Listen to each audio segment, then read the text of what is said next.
Hybride. Merci. Donc, on enregistre cette conférence, comme vous allez l'entendre. Donc, bienvenue tout le monde. Merci d'avoir pris ce mardi après-midi pour venir discuter avec nous de santé mentale et de judiciarisation. Donc, un sujet, je pense, qui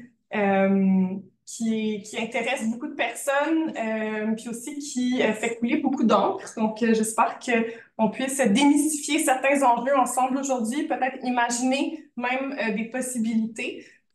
Donc, merci d'être là. Nos deux invités sont Maître Amélie Morin et Emmanuel Bernheim, qui est professeur à l'Université d'Ottawa. Puis je vais les laisser se présenter dans quelques minutes.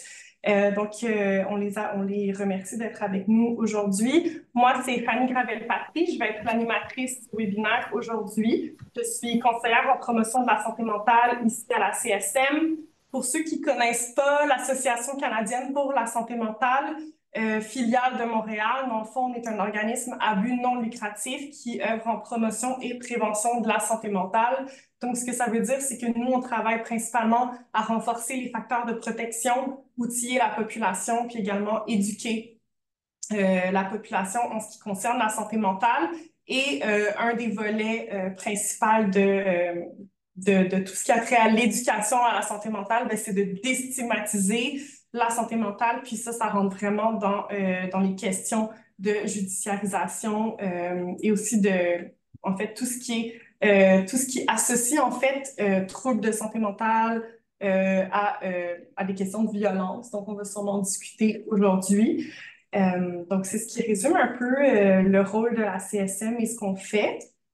Donc, je vais vous demander de vous présenter. Dans le fond, Amélie, est-ce que tu peux, Je peux te présenter commencer. brièvement? Je m'appelle Amélie Morin, je suis avocate en droit carcéral chez Martel Savard et Associés, un bureau qui pratique là, justement à Joliette en droit carcéral, provincial et fédéral. Puis je suis avocate là, depuis quelques années, là, depuis 4 ans.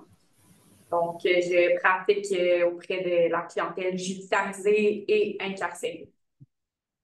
Merci beaucoup. Puis Emmanuel.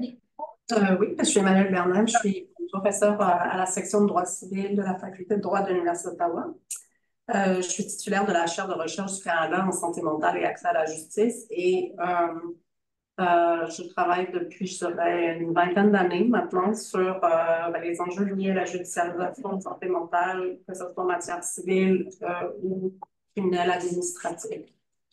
Merci beaucoup. Donc, on a deux personnes expertes avec des expertises très différentes, mais qui se recoupent. Donc, je pense que ça va être vraiment intéressant de les écouter nous parler de justement des liens qui existent entre santé mentale et judiciarisation. Puis, j'aimerais lancer la conversation sur ça, justement. Je pense qu'on est tous et toutes au courant des stéréotypes qui existent là entourant la santé, les enjeux de santé mentale. On a vécu au Québec, au Canada dernièrement des événements comme l'année dernière, ce qui s'est passé à Laval, donc un chauffeur d'autobus qui est rentré dans une école où rapidement les autorités, le gouvernement s'est mis rapidement à faire des raccourcis là, entre troubles de santé mentale, violence, dangerosité, sans savoir même si cette personne avait réellement un enjeu de santé mentale. Puis en fait, ce que ça crée, c'est que ça crée encore plus de stigmatisation, puis même de violence envers ces personnes qui ont en fait des stéréotypes, pardon, qui ont des diagnostics. Donc, c'est quoi en fait les liens qui existent entre santé mentale et judiciarisation au-delà de cette question-là de stéréotypes? Vous, dans votre travail, comment est-ce que vous voyez ces liens se dessiner? Moi, pour ma part, c'est sûr, là, moi, c'est plus avec la clientèle qui est incarcérée, mais les liens que je ferais, ce serait au niveau là, qu'il y a une surreprésentation de personnes qui ont des diagnostics, des problèmes de santé mentale divers qui sont incarcérés. Je pense qu'au Canada, là, c'est fédéral, provincial confondu, c'est à peu près 70% de la population carcérale qui est atteinte d'un trouble de santé mentale. Donc, c'est vraiment énorme. Sinon, il y a beaucoup aussi de troubles d'utilisation de substances, consommation aussi qui entrent en jeu. C'est des choses qui sont très présentes pour ce type de clientèle-là. de mon côté. Donc, une surreprésentation Vraiment importante. de personnes avec des troubles de santé mentale dans la population incarcérée. Exactement, oui.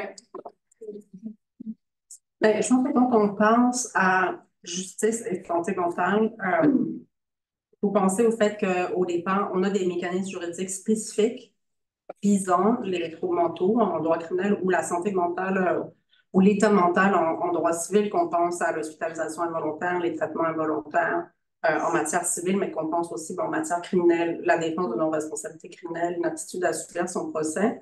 Je pense qu'il faut avoir à l'esprit qu'au départ, ces mécanismes judiciaires-là ont été pensés quand même pour protéger les personnes. L'objectif, c'était quand même de régler les problèmes d'abus qui existaient, qui étaient connus. C'est notamment la question de la surhospitalisation des personnes, de leur détention dans les hôpitaux, du fait qu'on leur imposait des traitements contre leur gré. Donc, l'objectif, en fait, de la judiciarisation, c'est au départ de faire en sorte que les personnes aient la possibilité de se faire entendre, que ce soit un processus équitable, qu'elles soient protégées, qu'il y ait une sorte d'équité procédurale qui entre en jeu, qu'elles puissent être représentées. Donc, il y a tous ces éléments-là qui, a priori, devrait être positif, vu positivement. Après, c'est l'usage qu'on en a fait au fil des ans, parce que l'état de ces mécanismes juridiques-là, le droit qu'on a aujourd'hui en matière de santé mentale, ça fait une quinzaine d'années qu'il existe, c'est pas des années 90. Puis on voit que l'évolution de la mise en œuvre de ce droit-là fait en sorte qu'on a judiciarisé de plus en plus des personnes et qu'on utilise ces mécanismes judiciaires-là à différentes fins contre des personnes qui oui, pour plusieurs, peuvent certainement avoir des problèmes, vivre de la détresse, etc. Mais pour beaucoup de ces personnes-là, je pense que c'est un élément qu'il faut quand même avoir à l'esprit, c'est pas n'importe qui est judiciarisé en santé mentale. C'est pas vrai, en fait, on en arrive à la situation où on est obligé d'intervenir sur le plan de la justice parce qu'une personne présente un danger. Oui, ça peut arriver, évidemment, mais on se rend compte quand même que le profil des personnes judiciarisées en santé mentale, c'est un profil particulier. C'est des personnes qui vivent dans des conditions socio-économiques particulièrement difficiles. Par exemple, si les dernières études montrent clairement là, que les personnes soignées contre leur gré, si vous êtes en situation d'itinérance, vous avez beaucoup plus de risques de vous retrouver avec ce genre d'ordonnance judiciaire-là. Or, les problèmes de santé mentale sont censés toucher toute la population. Donc, en fait, cette question de la judiciarisation de la santé mentale, elle doit se penser, je pense, dans un contexte social où il y a des inégalités de plus en plus évidentes, puis l'accès aux services est de plus en plus difficile. On judiciarise autant en matière criminelle qu'en matière civile de plus en plus. Donc, on utilise à toute fin pratique le système de justice pour arriver à d'autres fins, clairement, notamment le fait de faire entrer les gens dans des thérapies auxquelles peut-être ces personnes-là ne veulent pas là, pour participer, par exemple. Pour toutes sortes de raisons qui, a priori, on peut penser peuvent être tout à fait des bonnes raisons. C'est-à-dire que tout le monde a le droit de choisir les services auxquels ils veulent accéder, les soins qu'ils veulent avoir, etc.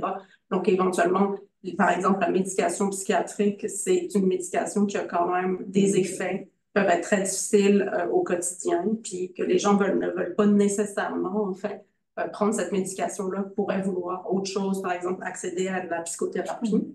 Ce qui n'est pas accessible dans le régime public. Donc, tout ce qu'on peut vous offrir, si vous n'avez pas d'assurance privée, ben, ça va être des médicaments, finalement. Bon, évidemment, je simplifie beaucoup, mais ce que je veux dire par là, c'est qu'au final, les gens qui vont se retrouver judiciarisés, il ne faut pas perdre de vue le fait qu'on est dans autre chose que juste santé mentale. C'est aussi, on est au finalement à l'intersection de plusieurs enjeux sociaux.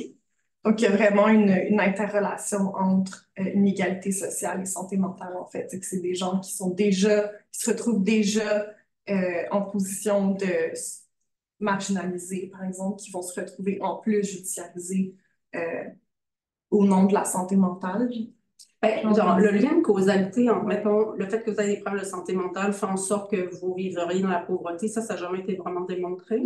Donc, en fait, c'est plutôt le fait que des personnes qui auraient des problèmes, que ce soit des problèmes de santé mentale, que ce soit des problèmes liés à leurs conditions de vie, qui peuvent faire en sorte qu'effectivement, elles vivent de la détresse. Parce que, tu sais, si je reviens à l'exemple de l'itinérance, je pense que c'est un bon exemple. Je veux dire, qui, vivant à la rue, se sentirait serein, tu sais, je veux dire, donc, effectivement, que les gens puissent développer des problèmes d'anxiété, des problèmes de santé mentale liés à leurs conditions de vie tout à fait imaginables. D'ailleurs, ça, c'est démontré, tu sais. Donc, je pense que ce qu'il faut quand même concevoir, c'est qu'il y a des gens qui vivent des très grands problèmes de santé mentale, qui ont pas ce genre de conditions de vie, qui ont des conditions socio-économiques favorables. Ces personnes-là se retrouveront, bon, auront beaucoup moins de chances d'être judiciarisées que celles qui sont pas dans ces conditions de vie-là. Ne serait-ce que parce qu'elles peuvent s'offrir certains services, tu sais. Je veux dire, quelqu'un qui, par exemple, a besoin vivrait une crise, aurait besoin d'un certain soutien, pourrait se payer, par exemple, une infirmière, par exemple. Bon, ça, c'est un exemple qui fait en sorte que, ben, éventuellement, vous allez éviter, tu sais, de vous retrouver, par exemple, à l'urgence, ce genre de choses-là. Donc, l'ensemble de ces protections sociales-là, le fait d'avoir un filet social, de ne pas être isolé socialement, etc., ben, ça va avoir quand même son effet sur le fait de se trouver dans une situation où on pourrait être judiciarisé ou non. Parce que la police est quand même bien souvent la porte d'entrée par ces processus judiciaires-là. Puis la police va se retrouver plus souvent en contact. En fait, les personnes qui vont se retrouver, qui vont être dans, par exemple, évidemment dans la rue, mais même dans les maisons de chambre, dans les HLM, etc. C'est des milieux, en fait, certains quartiers où la police va se retrouver plus souvent et où, une fois qu'une personne aura été en contact avec la police, qu'elle aura été, si on veut, flaguée santé mentale, ben, les fois où elle va se retrouver en contact de nouveau avec la police, évidemment, on va prendre compte, on va prendre en compte le fait qu'elle a déjà eu une intervention santé mentale, ce qui va amener peut-être plus facilement ce genre d'intervention, encore une fois. Donc, je pense que c'est un acteur important qui va, puisque, bon, ils ont le pouvoir quand même d'amener quelqu'un, par exemple, à l'urgence, donc, etc. Oui, effectivement. J'aime vraiment que tu aies mentionné aussi l'idée que, tu sais, oui, santé mentale, puis on parle souvent de santé mentale pour tous, ou on a tous une santé mentale. Oui, en effet, on a tous une santé mentale, mais on n'est pas tous égaux face à la santé mentale. Puis je pense que c'est comme vraiment, je pense, un point clé là, dans ce que vous venez de dire, c'est justement l'idée que, oui, judiciarisation de la santé mentale, mais c'est pas une personne qui est en situation économique favorable qui est nécessairement soumise à cette judiciarisation. C'est plutôt ben, des gens qui sont déjà dans la rue, qui vivent déjà des contraintes socio-économiques, en fait. J'aimerais vous entendre, en fait, quand on parle de judiciarisation, je pense que ça peut être flou pour certaines personnes, donc peut-être juste comme déstigmatiser ce terme-là. Qu'est-ce qu'on entend quand on parle de judiciarisation? Que ce soit genre du moment où la justice est interpellée jusqu'au moment de l'incarcération, par exemple. Ben, je pense qu'il ne faut pas lier incarcération nécessairement avec judiciarisation. Donc, ça va être l'utilisation de la justice, du processus judiciaire, une procédure judiciaire, en fait, dans un certain contexte. Mais moi, je pense que dans le contexte de santé mentale, c'est important de penser que la judiciarisation commence, ou en tout cas, d'intégrer à cette institution judiciaire-là, ben, justement l'institution policière, qui est bien souvent impliquée d'une façon ou d'une autre, parce que, par exemple, en santé mentale, vous pouvez vous retrouver contre votre gré à l'urgence, à être gardé contre votre gré à l'urgence sans procédure judiciaire. Bien souvent, ça va être la police qui va avoir amené la personne. Tu sais. Donc, disons que la porte d'entrée dans le processus judiciaire est bien souvent la police. C'est vrai aussi en matière criminelle. Tu sais. Donc, exact. C'est vraiment plus au sens large, sans qu'il y ait nécessairement une incarcération, comme Emmanuel l'expliquait. Mais dès qu'il y a le processus judiciaire impliqué, dans le fond, c'est là qu'on parle de judiciarisation. On peut l'utiliser, par exemple, en matière de soins, on va utiliser la justice pour soigner quelqu'un contre son gré, avoir une ordonnance judiciaire pour pouvoir faire ça. Ça n'implique pas nécessairement même une hospitalisation contre le gré de la personne, donc pas de détention, rien. Puis ça implique encore moins en fait, l'aspect carcéral, là, parce que ça peut être vraiment complètement hospitalier, complètement civil. Donc, un processus judiciaire civil qui va amener à une hospitalisation dans un hôpital général, mettons, c'est sur une unité de psychiatrie, par exemple. Puis, même chose pour les soins, tu sais, la personne pourrait avoir une procédure judiciaire pour qu'on l'amène à se soigner contre son gré. Mais à ce moment-là, ça pourrait être chez elle. Je ne dirais pas nécessairement même de détention appliquée là-dedans. OK. Puis, en contexte incarcéral, est-ce que ça peut prendre des dimensions comme plus exagérées, par exemple, ou comme justement, il y a des procédures pour prendre des décisions contre le gré d'une personne, justement, du fait qu'elle soit incarcérée? En matière carcérale? Oui.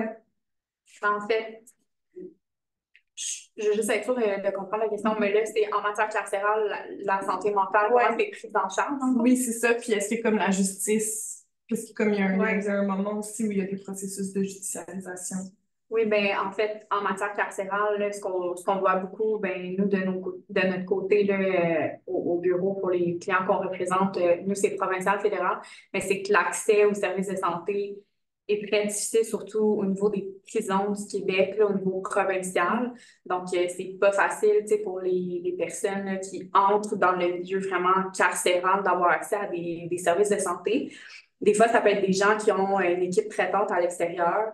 Donc, on pense à un psychologue, psychiatre, travailleur social. Quand ils vont entrer à l'intérieur des murs, tout ça, ça disparaît. Là. Au niveau du provincial, pardon, il n'y a plus cette équipe traitante-là qui va les suivre. Donc, des fois, il y a un arrêt aussi de médication le temps que la personne entre en détention, qu'elle soit prise en charge. Fait que tout ça, ça peut emmener aussi des enjeux au niveau des symptômes, de la gestion aussi. Donc, c'est vraiment pas facile. Puis ce qu'on remarque, c'est qu'il n'y a pas vraiment de travailleurs sociaux non plus. C'est assez rare, là, ça dépend des établissements. Donc, quand la personne est en crise, qu'elle est par exemple dans une prison au Québec, on va la référer à l'aumônier, par exemple. C'est pas, tu sais, j'ai rien contre les aumôniers, mais c'est pas un personnel, quelqu'un qui pratique dans la santé. T'sais. Fait que c'est assez difficile. Les médecins sont là 3 heures, 4 heures par mois.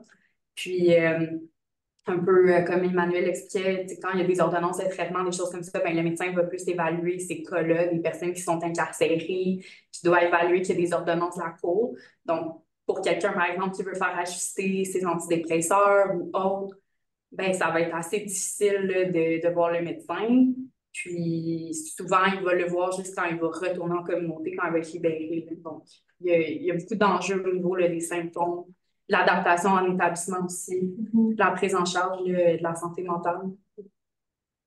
C'est vrai qu'une chose à préciser là-dessus, c'est que quand on parle d'ordonnance en matière de santé mentale, quand on parle d'ordonnance civile, là, mettons relative à l'hospitalisation volontaire ou aux soins volontaires, la contrainte que ça crée, elle est quand même très importante. Contrairement peut-être à ce qu'on imagine, en tout cas la pensée peut-être conventionnelle de penser que c'est vraiment le droit criminel qui peut contraindre, mais en matière de santé mentale, le droit civil est extrêmement contraignant. Il y a même des pouvoirs, en fait, en matière de droit civil qui n'existent pas en droit criminel. Hein. Je veux dire, la possibilité d'imposer des soins contre le gré d'une personne sur le long terme. Puis quand je dis soins, ça peut être un ensemble de soins, y compris par exemple des électrochocs, là, pendant des années. Ça n'existe pas, ça, en matière criminelle. Donc, c'est des contraintes quand même très importantes. C'est invasif aussi. Vraiment. Ouais. Puis, juste pour comme ma culture générale, personnelle, puis peut-être les gens qui nous écoutent aussi, les électrochocs, c'est encore une pratique c'est quelque chose qui est encore pratiqué. C'est encore pratiqué, non seulement c'est encore pratiqué, mais il y a un regain de cette pratique-là en réalité. Même s'il y a toute une controverse scientifique autour de l'utilisation des électrochocs, je dirais que cette contrainte-là, cette controverse a été relancée en fait je pense en 2018, la FDA a comme abaissé le niveau de risque reconnu aux électrochocs, à l'utilisation des électrochocs. Ils classent les traitements en fonction des risques puis ce que ça implique en termes de supervision, par exemple, de surveillance et tout. Et ils ont abaissé ce niveau de risque-là qui était le plus élevé, donc niveau 3 à niveau 2, donc au niveau des risques moyens, mettons. Et puis pour un ensemble de conditions, disons que ce qu'on a comme connaissance scientifique le plus évident par rapport à ce qui fonctionnerait, c'est vraiment pour les personnes en dépression majeure pour lesquelles la médication ne fonctionne pas. Mais on sait que c'est utilisé aussi pour beaucoup d'autres conditions, sans nécessairement avoir les données probantes qui soutiennent ça. Et donc, ce changement-là à la FDA, ça a fait en sorte qu'il y a eu comme, des patients, même des médecins qui se sont manifestés pour dire que c'était vraiment une décision qui avait été prise en fait de façon un peu hasardeuse, dans le sens où il n'y a même pas eu d'essais cliniques, ça a été pris sur papier, etc. Bref. Et ça a relancé en fait tout le débat autour des électrochocs, mais ce qu'on observe notamment au Québec, c'est que effectivement, cette pratique-là, elle avait été en grande augmentation à la fin des années 90, début 2000. Ça avait baissé un peu parce qu'il y avait eu une étude qui ne recommandait pas justement l'utilisation des électrochocs choc dans un ensemble de contextes, une étude québécoise. Et puis, on voit que c'est reparti à la hausse là, depuis peut-être 2015. Donc, effectivement, là, puis c'est très, très variable d'une région à l'autre, d'un établissement à l'autre. Donc, on se rend compte que c'est la pratique de certains médecins, alors que d'autres médecins ne le pratiquent pas du tout. Mais oui, c'est tout à fait c'est une pratique qui existe, puis qui est, je dirais, relativement courante. Il y avait même un centre d'excellence en électroconvulsivothérapie au Québec jusqu'à 2021. Il a été fermé aussi fois, mais voilà. Donc, oui. Merci. Je travaille en santé mentale, j'étudie la santé mentale, puis comme j'avais comme la perception que c'était plus quelque chose qui était tant pratiqué, donc merci. Puis pourquoi encore, on s'entend que s'il y a cette question de judiciarisation, c'est aussi parce qu'on perçoit encore les personnes qui vivent des enjeux de santé mentale ou qui sont en état de détresse psychologique, de crise, comme des dangers, entre guillemets, pour la société. Pourquoi est-ce qu'il y a encore cette idée qu'une personne qui vit un enjeu de santé mentale représente un risque? Puis, c'est quoi le rôle aussi de la police là-dedans, justement, du fait que c'est un peu comme notre seul recours, là, en réalité. Donc, comment est-ce que ça joue sur la perception de la population? Ben, en fait, la perception comme quoi la santé mentale ou les enjeux de santé mentale représenteraient un risque ou que ces personnes-là pourraient être violentes, c'est vraiment une augmentation marquée depuis une cinquantaine d'années. Puis, en tout cas, plusieurs études font des liens clairs entre la façon, en fait, les médias, la manière dont les médias vont parler de certains événements, dont ils vont rapporter des faits, et puis la perception du public sur le risque réel que représente, en fait. Sur le risque qui n'est pas réel, mais donc le risque qui pourrait être associé à ces enjeux de santé mentale-là, qui sont des événements quand même récents. Ben, il y avait notamment là, effectivement les événements de Laval, mais il y en a eu plein, en fait. Je ne sais pas si vous vous rappelez, à Québec, il y avait eu cette personne là, qui avait un star, qui avait agressé 2 personnes. Puis là, le maire de Québec était sorti pour dire la santé mentale, c'est l'enjeu du 21e siècle. C'est quelque chose comme ça, l'enjeu de sécurité du 21e siècle. Donc, ben, tu sais, la manière dont les politiciens vont parler de ces questions-là, c'est évidemment quelque chose qui va jouer beaucoup, puisque on va revenir beaucoup sur le risque, sur le fait que c'est imprévisible et tout. Puis, quant aux services de police, je pense que eux, effectivement, tu sais, dans un contexte où il y a peu de services, c'est quand même les services de police qui vont être les premiers répondants, bien souvent, même dans des contextes où le risque n'est pas si avéré que ça, tu sais, mais on n'a personne d'autre finalement, on n'a pas d'intervenants sociaux, on n'a personne, donc ça va être la police. Donc évidemment, la police elle-même est débordée jusqu'à un certain point, ou en tout cas prétend l'être, et puis prétend aussi qu'elle a besoin de plus d'effectifs pour répondre à cette crise-là. Donc on entend tout le temps le fait que c'est une crise, que 80% des appels logés à la police, c'est des appels de santé mentale, que là, ils savent plus comment gérer ça, qu'ils ont besoin de soutien, qu'ils ont besoin de travail social, qui vont s'intégrer dans les équipes policières, etc. Donc, tout ça ajoute en fait à la couverture médiatique, à la manière dont les politiciens vont présenter l'enjeu. Puis le fait qu'on dise ben, ça va être la police qui va répondre à ces questions-là, ça laisse quand même penser que ben, si on est obligé d'envoyer la police, c'est certainement parce qu'il y a un risque. Sinon, en quoi la police est pertinente pour répondre à un enjeu de santé? Et depuis quand la police a même une compétence quelconque pour gérer ces questions-là? Donc, bon, je pense que tous ces éléments-là, les uns additionnés aux autres, là, créent une perception quand même assez forte d'un risque quelconque. J'ai l'impression aussi, des fois, comment la nouvelle va être rapportée juste dans les médias, sans que ça soit par les politiciens nécessairement, mais on va souvent voir un événement qui est arrivé de violence. On va en parler en nommant la personne, en donnant son âge, son genre, son étiquette, son diagnostic. C'est fait que j'ai l'impression que aussi, pour une personne citoyenne qui regarde ça, bon, on peut le faire une certaine cause à effet de, bon, ben, les personnes schizophrènes, par exemple, sont plus susceptibles de commettre des événements violents parce que, il est arrivé X situation, cette année. Je pense qu'il y a des fois aussi comment, la manière que les choses peuvent être rapportées, ça peut aussi avoir un impact sur la perception des gens aussi. C'est comme si c'est rendu du commun, là, de faire ces liens-là. Il y a eu une agression dans un palais de justice il y a 2 semaines, je pense, quelqu'un a agressé un interprète, c'est ça. Un interprète. Là, ben, évidemment, les constables spéciaux sont tout de suite sortis. On dit qu'il faut installer de la sécurité partout, il nous faut plus de constables. T'sais. Et dans cette sortie-là qu'ils ont fait, sortie médiatique qu'ils ont fait, ils ont dit, il n'y a pas un endroit au Québec où il y a une concentration plus grande de criminels que dans les palais de justice. Et par ailleurs, il y a la santé mentale. Tu sais, ils ont dit ça, je veux dire, sans aucune raison, il n'y a rien qui dit que la personne qui a agressé l'interprète, là, il y aurait des enjeux de santé mentale, il n'y avait rien qui indiquait ça. Et pourtant, on a trouvé, là, c'est comme si on dit, c'est vrai, il y a santé mentale, ça vaut la peine de se regarder. C'est vrai que tout ce raccourci qui est fait, puis justement par rapport à ce qui s'était passé à Laval, il y avait le ministre de la Sécurité publique qui était sorti puis qui avait dit justement que c'était un cas de folie meurtrière. C'est sûr que des termes comme ça crée la panique dans la population.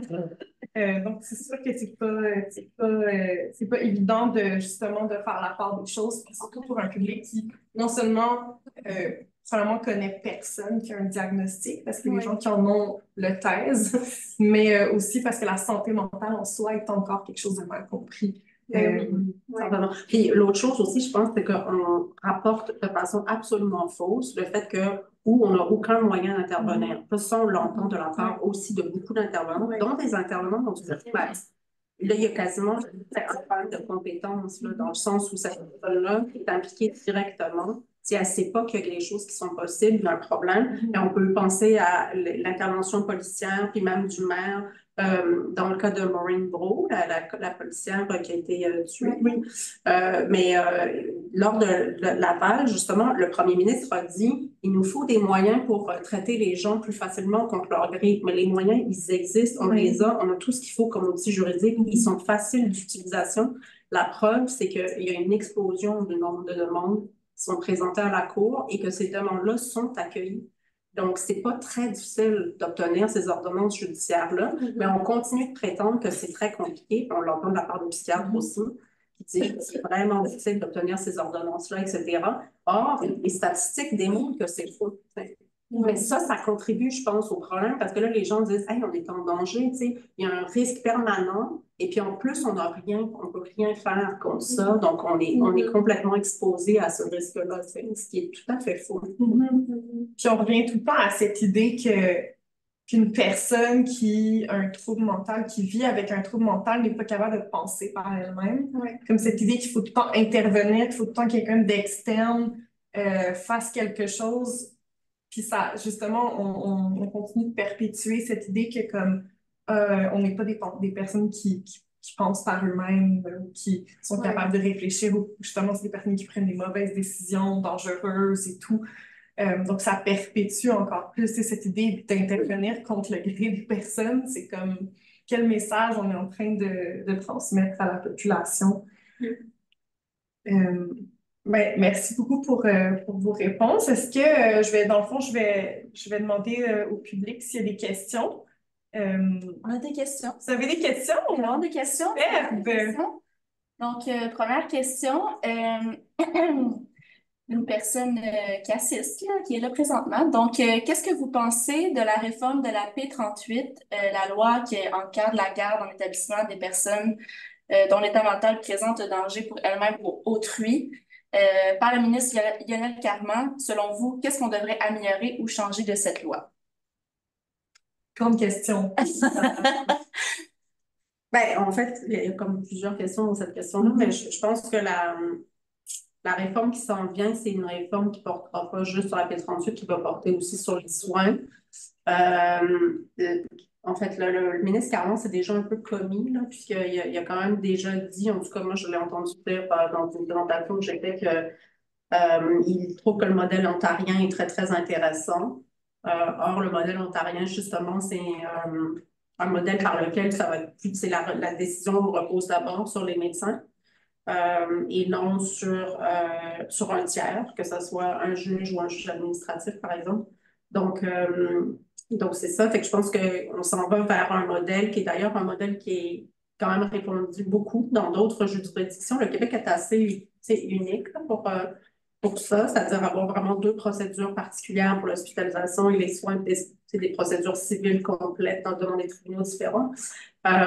Donc, je pense qu'on s'en va vers une procédure qui va être beaucoup plus simple, où on va pouvoir hospitaliser, soigner de façon intégrée, là, puis ça va être plus simple qu'on va pouvoir hospitaliser à la maison aussi, comme ils ont déjà commencé à le faire d'ailleurs. Donc, je pense que ça va être la réalité de la réforme, mais qu'est-ce qu'il faudrait améliorer? Ça, on est vraiment ailleurs, mais je pense que c'est vraiment pas, à mon avis, vers ce à quoi on s'en va, mais actuellement, je pense qu'on a un grand problème de représentation des personnes devant les tribunaux. Donc, le fait que les personnes, qu'il y ait beaucoup de demandes de distance de signification, que les personnes ne soient pas présentes à leur audience, que quand elles sont présentes, elles rencontrent leur avocat 5 minutes avant dans le couloir, que la preuve est disponible le jour même. Il y a tellement d'éléments qui font en sorte que c'est difficile. Même si on veut vraiment bien faire les choses, ça reste très difficile dans ce contexte-là parce que les informations ne sont pas disponibles, la contre-expertise n'est pas disponible. Les avocats, là, il y a toutes sortes de pratiques qui se sont développées, mais la pratique à volume d'avocats qui pratiquent en bureau privé, c'est vraiment problématique. C'est des personnes qui vont se faire solliciter dans le couloir 5 minutes après 5 minutes avant l'audience. L'avocat pose toujours les mêmes questions. Dans certains cas, c'est des questions qui sont très préjudiciables à leurs clients. Tu sais, c'est cette idée aussi que c'est en santé mentale, tu sais, on est tous là pour le bien de la personne, fait que c'est pas si grave si, en fait, on tourne un peu les coins ronds sur le plan procédural, c'est pas grave non plus si, on s'en tient pas nécessairement au mandat que la personne donnerait à son avocat, mais qu'on va se préoccuper plus de qu'est-ce qui est bon pour cette personne-là. À quoi ça sert un processus judiciaire si on n'est pas, on fait pas les choses dans les formes, là, je veux dire. Donc ça, je pense que ça serait, c'est l'enjeu, en fait. C'est comment faire pour avoir un processus judiciaire en bonne et due forme. On n'accepterait jamais ça. Dans un autre contexte de justice civile, là, ça ne pourrait pas se passer, ça. Il n'y a personne qui accepterait d'aller en cours et qu'on fasse ça. Qu'on prenne 10 minutes sur un coin de table, je ne sais pas, mais 10 minutes pour prendre une décision. Que la décision soit déjà écrite par l'établissement de santé, qui apporte ça au juge, que le juge tamponne ça. C'est assez problématique quand même comme pratique. Donc, l'ensemble de ces éléments-là, à mon avis, en tout cas, ça serait de se poser la question comment faire pour favoriser un processus judiciaire qui en bonne et due forme. Et à ce moment-là, c'est de donner les ressources pour le faire. C'est-à-dire des avocats qui ont le temps de préparer les dossiers, etc., qu'on prenne ça beaucoup plus au sérieux dans les établissements de santé aussi, c'est-à-dire préparer les documents d'avance, les transmettre la preuve, prendre au sérieux le fait que la personne a le droit de se défendre. En fait. Donc, tout ça, ça serait, à mon avis, là qu'il faudrait mettre les énergies, mais je ne pense pas que ça va être le cas du tout. Du tout. Moi, c'est moins mon champ de pratique, là, je vais m'en remettre, mais c'est surtout que les conséquences sont tellement importantes suite au jugement qui peut avoir lieu. Fait que d'autant plus que c'est encore plus important, là, les problématiques qui sont soulevées, mais oui. Ben, d'autant plus que, tu sais, oui. Juste pour dire, on parle de judiciarisation en santé mentale, mais les personnes rapportent que, tu sais, c'est pas vrai qu'une personne fait l'objet d'une seule procédure judiciaire. Une fois que tu es rentré dans le système judiciaire, c'est une boucle, puis tu as de plus en plus de procédures. Puis la question de la P38, tu sais, la décision, elle se prend sur le danger que la personne représente pour elle-même ou pour autrui. Donc, la preuve, quand même, c'est juste des formulaires pré-imprimés que les psychiatres remplissent. Là. Il y a comme 5 lignes là-dedans. Là. Il n'y a pas beaucoup d'informations. Les psychiatres ne sont pas présents, ils ne témoignent pas. Tu sais, je veux dire, il n'y a pas grand-chose là, comme matière. Or, c'est quand même une décision sur la dangerosité. Puis, ce que les gens rapportent dans les audiences, c'est qu'ils font l'objet par la suite, par exemple, d'intervention de la DPJ. Puis, tu sais, c'est certain que ça va jouer. Tu sais, c'est-à-dire que si tu as une décision qui dit que tu es dangereux pour toi-même ou pour les autres, il y a de quoi se poser des questions. Est-ce que tu es capable de t'occuper de tes enfants, etc. Fait que ça va amener encore beaucoup d'autres en cascade, beaucoup d'autres interventions. T'sais. Donc, prendre ces décisions-là un peu à la légère en disant, c'est bon pour la personne d'être hospitalisée, c'est bon pour elle de faire le tour de sa médication. C'est vraiment des choses que j'ai entendues. C'est pas des choses du tout que j'invente ou je veux pas caricaturer. Là. C'est pas sans conséquence sur la suite. Tu sais, c'est pas vrai que c'est juste une hospitalisation de 30 jours, tu rentres chez toi, c'est beau. Non, tu as perdu ton travail, tu as perdu ton logement, éventuellement tu as la DPJ, etc. Là, tu sais, c'est pas... c'est pas sans conséquence. Et donc, autrement dit, cette judiciarisation-là, elle va avoir des effets de cascade, des fois pour des années dans la vie des gens. Ouais. Donc, tu sais, faire ça rapidement comme ça, c'est un grand problème. Ouais. La personne peut être dans une situation encore plus précaire qu'elle l'était avant. C'est souvent le cas, ouais. Ça va souvent précariser les gens davantage. C'est vraiment dangereux. Est-ce qu'il y a d'autres questions? Oui, il y a deux autres questions. OK, on a le temps. Donc, deuxième question, comment la judiciarisation de la santé mentale s'intersecte-t-elle avec l'état carcéral pour les personnes marginalisées? Comment la judiciarisation de la santé mentale s'intersecte-t-elle avec l'état carcéral pour les personnes marginalisées? Ben en fait, un peu comme je l'expliquais tantôt, là, je pense que ça l'emmène plein d'enjeux dans l'univers carcéral. Que ce soit au niveau de la médication, que ce soit au niveau là, aussi là, des services de santé comme tels. J'ai l'impression aussi, peut-être que ce que je pourrais rajouter, c'est que des fois, ce que je remarque, c'est que il y a un manque de services, comme Emmanuel le disait, en communauté pour des personnes qui présentent des enjeux de santé mentale. Puis, en fait, l'impact de ça, c'est que la personne va être judiciarisée, peut justement intégrer le milieu carcéral, mais dans le milieu carcéral, il n'y a pas plus de services. Fait que c'est comme, on dirait que c'est une boucle qui finit plus de finir constamment. Puis, en fait, la personne va sortir de détention. Là, je parle plus du provincial. Le fédéral, il y a une meilleure prise en charge étant donné que c'est plus longue sentence, il y a plus de services. Mais tu sais, la personne provinciale va sortir peut-être à son 2 tiers, puis va être laissée dans la rue comme ça, sans condition, sans logement pour plusieurs, sans endroit où aller. Puis, tu sais, le processus va être à recommencer. Bon, est-ce qu'elle avait une équipe traitante à l'extérieur? Sinon, ben, il faut rembarquer dans la loupe aussi là, des services. Puis comme je mentionnais tantôt, c'est souvent des personnes aussi qui ont une surreprésentation au niveau de la consommation, des troubles d'usage de substances. Donc, c'est sûr que quand ça entre en jeu aussi avec les diagnostics de santé mentale X, Y, Z, bien, ça fait en sorte que ça précarise d'autant plus la personne là, parce qu'on a aussi une problématique de dépendance aussi à traiter. Donc, l'accès aux services est encore plus difficile. Si la personne va à l'hôpital, est en état de crise, est agressive, est en état de consommation, ben, elle risque de ne pas avoir une évaluation complète d'un médecin, de sortir. Puis là, c'est l'évaluation. La police peut intervenir à ce moment-là si jamais elle est toujours en crise en communauté. Puis là, ben, le système judiciaire embarque là-dedans. Puis l'univers carcéral aidera en rien, en fait, son état là, de santé mentale, sa prise en charge, en fait. Ouais. Ça peut même l'aggraver, j'imagine, dans certains cas. Oui, effectivement. Pour certaines, moi, ce que je remarque aussi, c'est que pour certains types de clientèle, de diagnostic aussi, les personnes, par exemple, avec une déficience intellectuelle, ben, l'adaptation aussi à l'univers carcéral va être très difficile. Juste dans la compréhension des règlements, dans leur application, c'est pas nécessairement pour mal faire, mais c'est juste que c'est pas un univers qui cadre avec eux, avec qui ils sont. Donc, ce qui arrive dans ce temps-là, c'est que, ben, en détention, ils vont avoir des rapports disciplinaires, ils vont avoir des sanctions qui vont être associées à ça. Les sanctions, ça peut aller d'un avertissement jusqu'à la privation de liberté, d'aller en isolement 23 heures sur 24. Mais là, à ce moment-là, c'est sûr que l'isolement, il y a plein d'études qui ont été démontrées à ce sujet-là, que ça n'aide pas non plus là, les personnes atteintes de troubles de santé mentale. Ça va les aggraver, en fait. Puis les idées suicidaires aussi peuvent prendre aussi le relais là-dedans. Donc, il y a une étude d'ailleurs par Catherine Chénier, professeure de l'UQAM, qui récemment, c'est tout récent, mais qu'elle fait, c'est que dès qu'on met les pieds en détention, bien, la personne, son espérance de vie va diminuer. C'est quand même assez frappant. Puis la première cause de décès dans les prisons au Québec, ben, c'est le suicide. Donc, c'est sûr que là, c'est des problématiques là, qui sont multiples et qui peuvent justement arriver avec, en même temps que le processus judiciaire, mais carcéral pour la personne.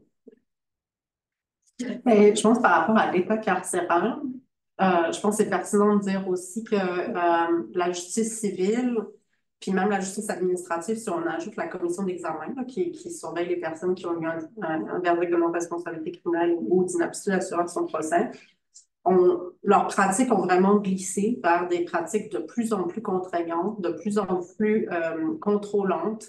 Parce que la façon dont je comprends la question aussi, en tout cas, c'est qu'il pourrait y avoir un volet sur comment est-ce que ces pratiques judiciaires-là en santé mentale peuvent s'apparenter, en fait, en tout cas, s'inscrire dans les pratiques de l'État carcéral. Puis je pense qu'on peut dire que oui. Tu sais, aujourd'hui, on est rendu avec des autorisations de soins, donc des ordonnances qui te forcent à prendre de la médication qui peuvent durer 5 ans, pendant lesquelles on peut t'hospitaliser parfois comme on veut. On peut choisir ton lieu de résidence, on peut t'imposer un cocktail de médication, des examens, puis plein de traitements de toutes sortes. Donc, tu sais, si ça, c'est pas la contrainte extrême, je sais pas ce que c'est. Fait que oui, c'est pas dans la prison, mais n'empêche qu'un hôpital psychiatrique, c'est pas non plus le Club Med, là, tu sais.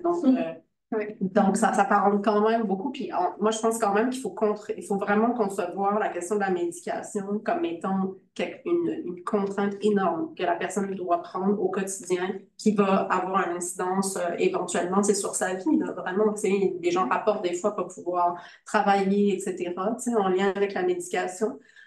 Donc oui, tu sais, je pense que ces pratiques-là, elles sont de la force là, contraignante qu'elles peuvent avoir, peuvent s'apparenter effectivement à ce qu'on peut voir en matière d'ordonnance criminelle. Puis je trouve que, en fait, les comparatifs sont très boiteux là, tu sais, entre le droit criminel et le droit civil, mais je voudrais quand même dire aussi qu'en matière civile, tu sais, disons qu'on est dans une logique complètement différente qui fait en sorte que je pense qu'on est moins, tu sais, la procédure est peut-être moins surveillée, qu'on a moins le réflexe de s'assurer du respect des droits qu'on peut l'avoir en matière criminelle. Donc, les gens, en plus, ont une protection, je dirais, c'est sur le plan judiciaire qui est peut-être moins importante qu'ils l'auraient dans le système de justice criminelle, même si, encore une fois, je trouve que comme, le parallèle est boiteux, mais quand même, fait que considérant tout ça, ben, les ordonnances sont effectivement de nature à être à s'inscrire, en tout cas, dans une logique carcérale, certainement. Oui, effectivement. Oui, puis il ne faut pas oublier non plus que l'hôpital psychiatrique, à la base, c'était un contexte d'incarcération. On mettait les gens dans des hôpitaux, dans des lieux pour justement les faire sortir de la société, puis les garder enfermés. Donc, tu perds ta liberté, ça, c'est clair. Oui, c'est ça, mais il y a quand même historiquement là, des liens assez évidents entre la prison puis l'hôpital, l'asile, exactement.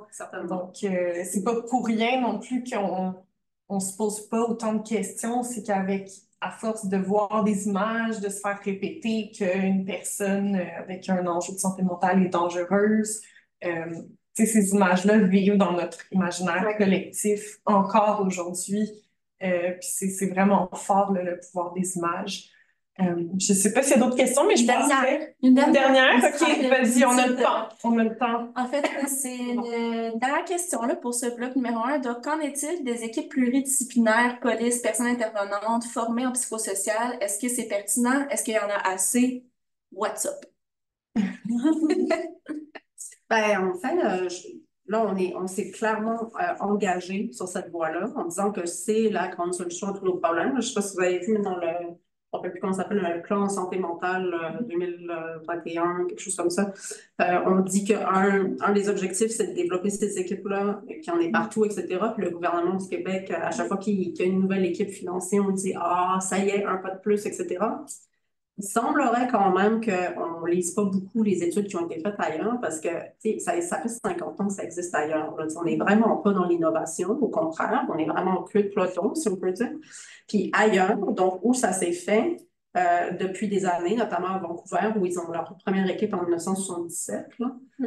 Ça a été étudié quand même. Puis ce que ça démontre quand même, c'est que on n'est pas dans des approches qui sont moins coercitives. Effectivement, on va recourir peut-être moins souvent à l'emprisonnement ou à la judiciarisation criminelle, mais on va aller beaucoup plus souvent vers des hospitalisations involontaires, etc. Puis du point de vue des personnes, la contrainte reste tout aussi importante. Puis par ailleurs, les études démontrent vraiment clairement aussi que les personnes qui vont avoir eu affaire à ces équipes policières-là n'auront pas accès à plus de services, en fait, au bout du compte. Le fait d'avoir été en contact avec des équipes de police où il y a une personne qui est une travailleuse sociale ne fait pas en sorte que la personne a accès à plus de services. Donc, oui, elle va être éventuellement amenée à l'urgence. Par exemple, oui, l'intervention pourrait peut-être se faire de façon un peu différente, mais par ailleurs, la personne n'aura pas nécessairement accès à un suivi, par exemple, comme elle en aurait besoin, etc. Donc, ça, c'est ce que les gens déclarent eux-mêmes. Ce qui est intéressant de voir aussi, c'est qu'ailleurs, donc dans les villes où on a ça depuis des décennies, on est en train de revenir en arrière. Donc, à Vancouver, notamment, c'est ce qu'on fait. C'est-à-dire qu'on dit, ben, dorénavant, ces appels-là, ils n'iront plus à la police, justement. Ils vont aller vers des intervenants sociaux. Dans certains cas, ça va être aussi des équipes où il y a des infirmières, etc. Mais c'est plus dans les mains de la police. Il y a des villes américaines aussi qui font la même chose, donc qui reviennent en arrière et qui se rendent compte qu'effectivement, on est capable de gérer, on y met ces appels-là de façon beaucoup plus efficace sans avoir besoin des services de police dans plus de 80% des cas. Et donc, que dans ce cas-là, ben, on reste dans une approche qui est une approche d'intervention sociale qui est beaucoup plus adéquate pour une personne en crise que la police. T'sais. Et l'autre chose, je pense, l'autre danger, qui est vraiment très important, c'est le partage d'informations sur les personnes. C'est-à-dire qu'à partir du moment où déjà les services de police réclament ça depuis longtemps, ils l'ont obtenu en avril dernier avec un changement législatif sur les données confidentielles de santé que les services de police peuvent dorénavant accéder aux informations confidentielles de santé si c'est pertinent dans le cadre de leur intervention. Mais là, jusqu'à maintenant, ils disaient c'est problématique qu'on ait la travailleuse sociale dans l'équipe qui, elle, a accès à ces informations-là en tant que membre de l'ordre professionnel des travailleurs sociaux, mais pas que les policiers puissent pas y accéder. Là, aujourd'hui, ils pourront le faire. Donc là, le partage d'informations qui se fait entre les intervenants sociaux, la police, etc., ça, c'est extrêmement glissant aussi, hein, parce que bien, évidemment, on commence à, entre guillemets, à profiler les gens sur la base du fait que ben, on a des informations sur des données de santé quelconques, puis on tire des conclusions aussi sur le fait que ben, il se passe un événement, ben, c'est probablement lié à ces problèmes de santé mentale. Ce qu'on observe, c'est que quand les policiers se présentent sur les lieux, même s'ils savent qu'une personne est vraiment en crise, ça ne les empêche pas d'avoir, dans plusieurs cas, fait des bavures, dont tuer les gens dans le cadre d'intervention, tu sais. C'est pas la présence d'une travailleuse sociale qui empêche ça, là. Donc, bref, ça sera ma réponse. Donc, moi, personnellement, je ne suis pas favorable, vous l'aurez compris, mais bon. Ah, mais c'est vraiment intéressant parce que moi, j'aurais eu tendance à croire qu'il y aurait eu un meilleur accès aux services après coup. Mais dans le fond, non. Ben, il me semble que ce ne soit pas le cas, notamment Statistique Canada a mené une enquête pan-canadienne puis concernant les contacts avec la police. Oui. Puis c'est ça, les gens qui avaient eu des contacts avec ces équipes particulières-là déclaraient ne pas voir, ne pas avoir eu plus de services, ou en tout cas, il n'y avait pas de différence statistique entre ces personnes-là puis les autres personnes, finalement. OK. Ou les autres services de police, ou les personnes qui n'ont pas accès à des... En fait, qui ne font pas l'objet d'intervention policière. Autrement dit, au final, il y a une intervention qui va se passer, cette intervention-là, du point de vue des personnes, ça changera rien, le fait que ça soit de je t'amène contre ton gré à l'hôpital versus je t'amène contre ton gré ailleurs. Il reste que c'est contre ton gré quand même. Donc, a priori, les gens perçoivent ça comme coercitif. C'est sûr que c'est pas non plus la même approche dans le contexte d'une intervention policière que dans le contexte d'une intervention strictement sociale. Puis, pour les personnes, ça fait une différence quand même. Donc, bref. Mais, ça reste qu'on met on met des fonds dans l'intervention, justement, comme au lieu de mettre l'argent dans, par exemple, les soins, l'accessibilité aux soins, la prévention, c'est ça exactement. Je pense que ça fait le pont vers notre deuxième bloc. On a beaucoup parlé du contexte, des définitions, etc. Mais je pense que ce qui est le nerf de la guerre, c'est les conséquences, en fait, de toutes ces procédures sur les individus, sur les personnes. J'aimerais vous entendre justement sur quelles sont les conséquences de la judiciarisation sur les personnes qui vivent avec un trouble de santé mentale. Qu'est-ce que vous avez observé, vous, dans vos fonctions, dans votre recherche? Moi, au niveau plus carcéral, là, je dirais, les conséquences sont multiples. Ça va de l'ordre de, comme je disais tantôt, certaines personnes qui ont des diagnostics que c'est plus difficile, que l'adaptation va être difficile. C'est souvent aussi des gens qui vont être incarcérés pour des crimes qui sont assez mineurs. C'est une gravité objective qui est faible. C'est pas la majorité du temps, ce pas des gens qui sont en dedans pour meurtre, par exemple. Ça va être des vols de dépanneurs, de barres de chocolat, des choses comme ça. Donc, tu sais, est-ce que c'est vraiment la solution de les placer dans l'univers carcéral pour ces délits-là? Tu sais, il y a plein de questions qui peuvent être soulevées par rapport à ça, à l'impact, là, comme je disais tantôt, tu sais, les idées suicidaires, d'être placés en isolement aussi, là, quand on a des difficultés d'adaptation. Tu sais, l'isolement a été aboli au fédéral. Mais on a créé des unités d'intervention structurée pour faire comme indirectement ce qu'on peut pas faire directement. Fait que, tu sais, il y a tout cet aspect-là qui existe encore aussi au provincial. Donc, quelqu'un qu'on n'est pas capable de gérer, qui va être turbulent, qui va être agressif dû à, par exemple, ses symptômes reliés aux troubles de santé mentale, on va les placer justement en isolement, en réclusion, 23 heures sur 24, tu sors 1 heure de ta cellule, sinon tu fais tout ce que tu as à faire dans ta cellule tout le reste de la journée, tu n'as pas vraiment de contact humain. Parfois, j'ai des clients qui me disent, ben, je sors 1 heure par jour, mais je n'ai pas de contact avec personne, je sors, je suis seule en cours, là, il retourne dans sa cellule. C'est comme, quand là, c'est un prolongement, la personne, en fait, c'est comme si c'était 24 heures sur 24 tout seul, mais on fait juste déplacer l'isolement dans un autre endroit, là, justement, de la prison, par exemple. Donc, ça a beaucoup d'impact là, sur les symptômes, l'état, la stabilité de l'état mental de la personne aussi.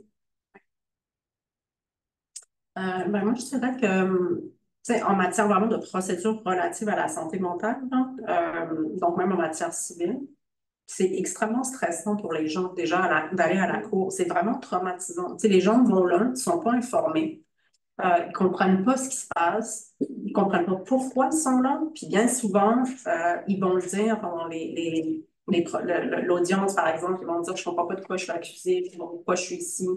Bien souvent, on ne va pas donner d'explication, on va juste ignorer ça. Tu sais, dans une recherche qu'on avait fait, on avait fait des entrevues avec des personnes qui étaient sous autorisation de soins, fait qu'ils avaient une ordonnance en cours. Puis, ils avaient été représentés par des avocats dans les procédures, mais tu sais, comme j'expliquais, là, tu sais, ça se passe dans un contexte qui est quand même, la personne est déjà hospitalisée, c'est difficile de trouver un avocat, éventuellement, elle se fait solliciter dans le couloir ou elle a pu parler à quelqu'un quelques jours avant, mais tu sais, elle n'aura pas eu le temps de préparer quelque chose vraiment. Elle va avoir reçu une signification, mais tu sais, c'est des documents qui sont extrêmement techniques, difficiles à lire, etc., qu'on ne leur a pas nécessairement expliqué, bon, etc. Ça dépend aussi beaucoup des établissements. Tu sais, je pense que les pratiques ne sont pas les mêmes tout le temps, mais la personne peut se présenter là sans rien comprendre. Dans les entrevues qu'on avait faites, les gens manifestaient, c'était évident qu'ils ne savaient même pas, en fait, ce à quoi ils étaient soumis. Fait qu'ils avaient une ordonnance.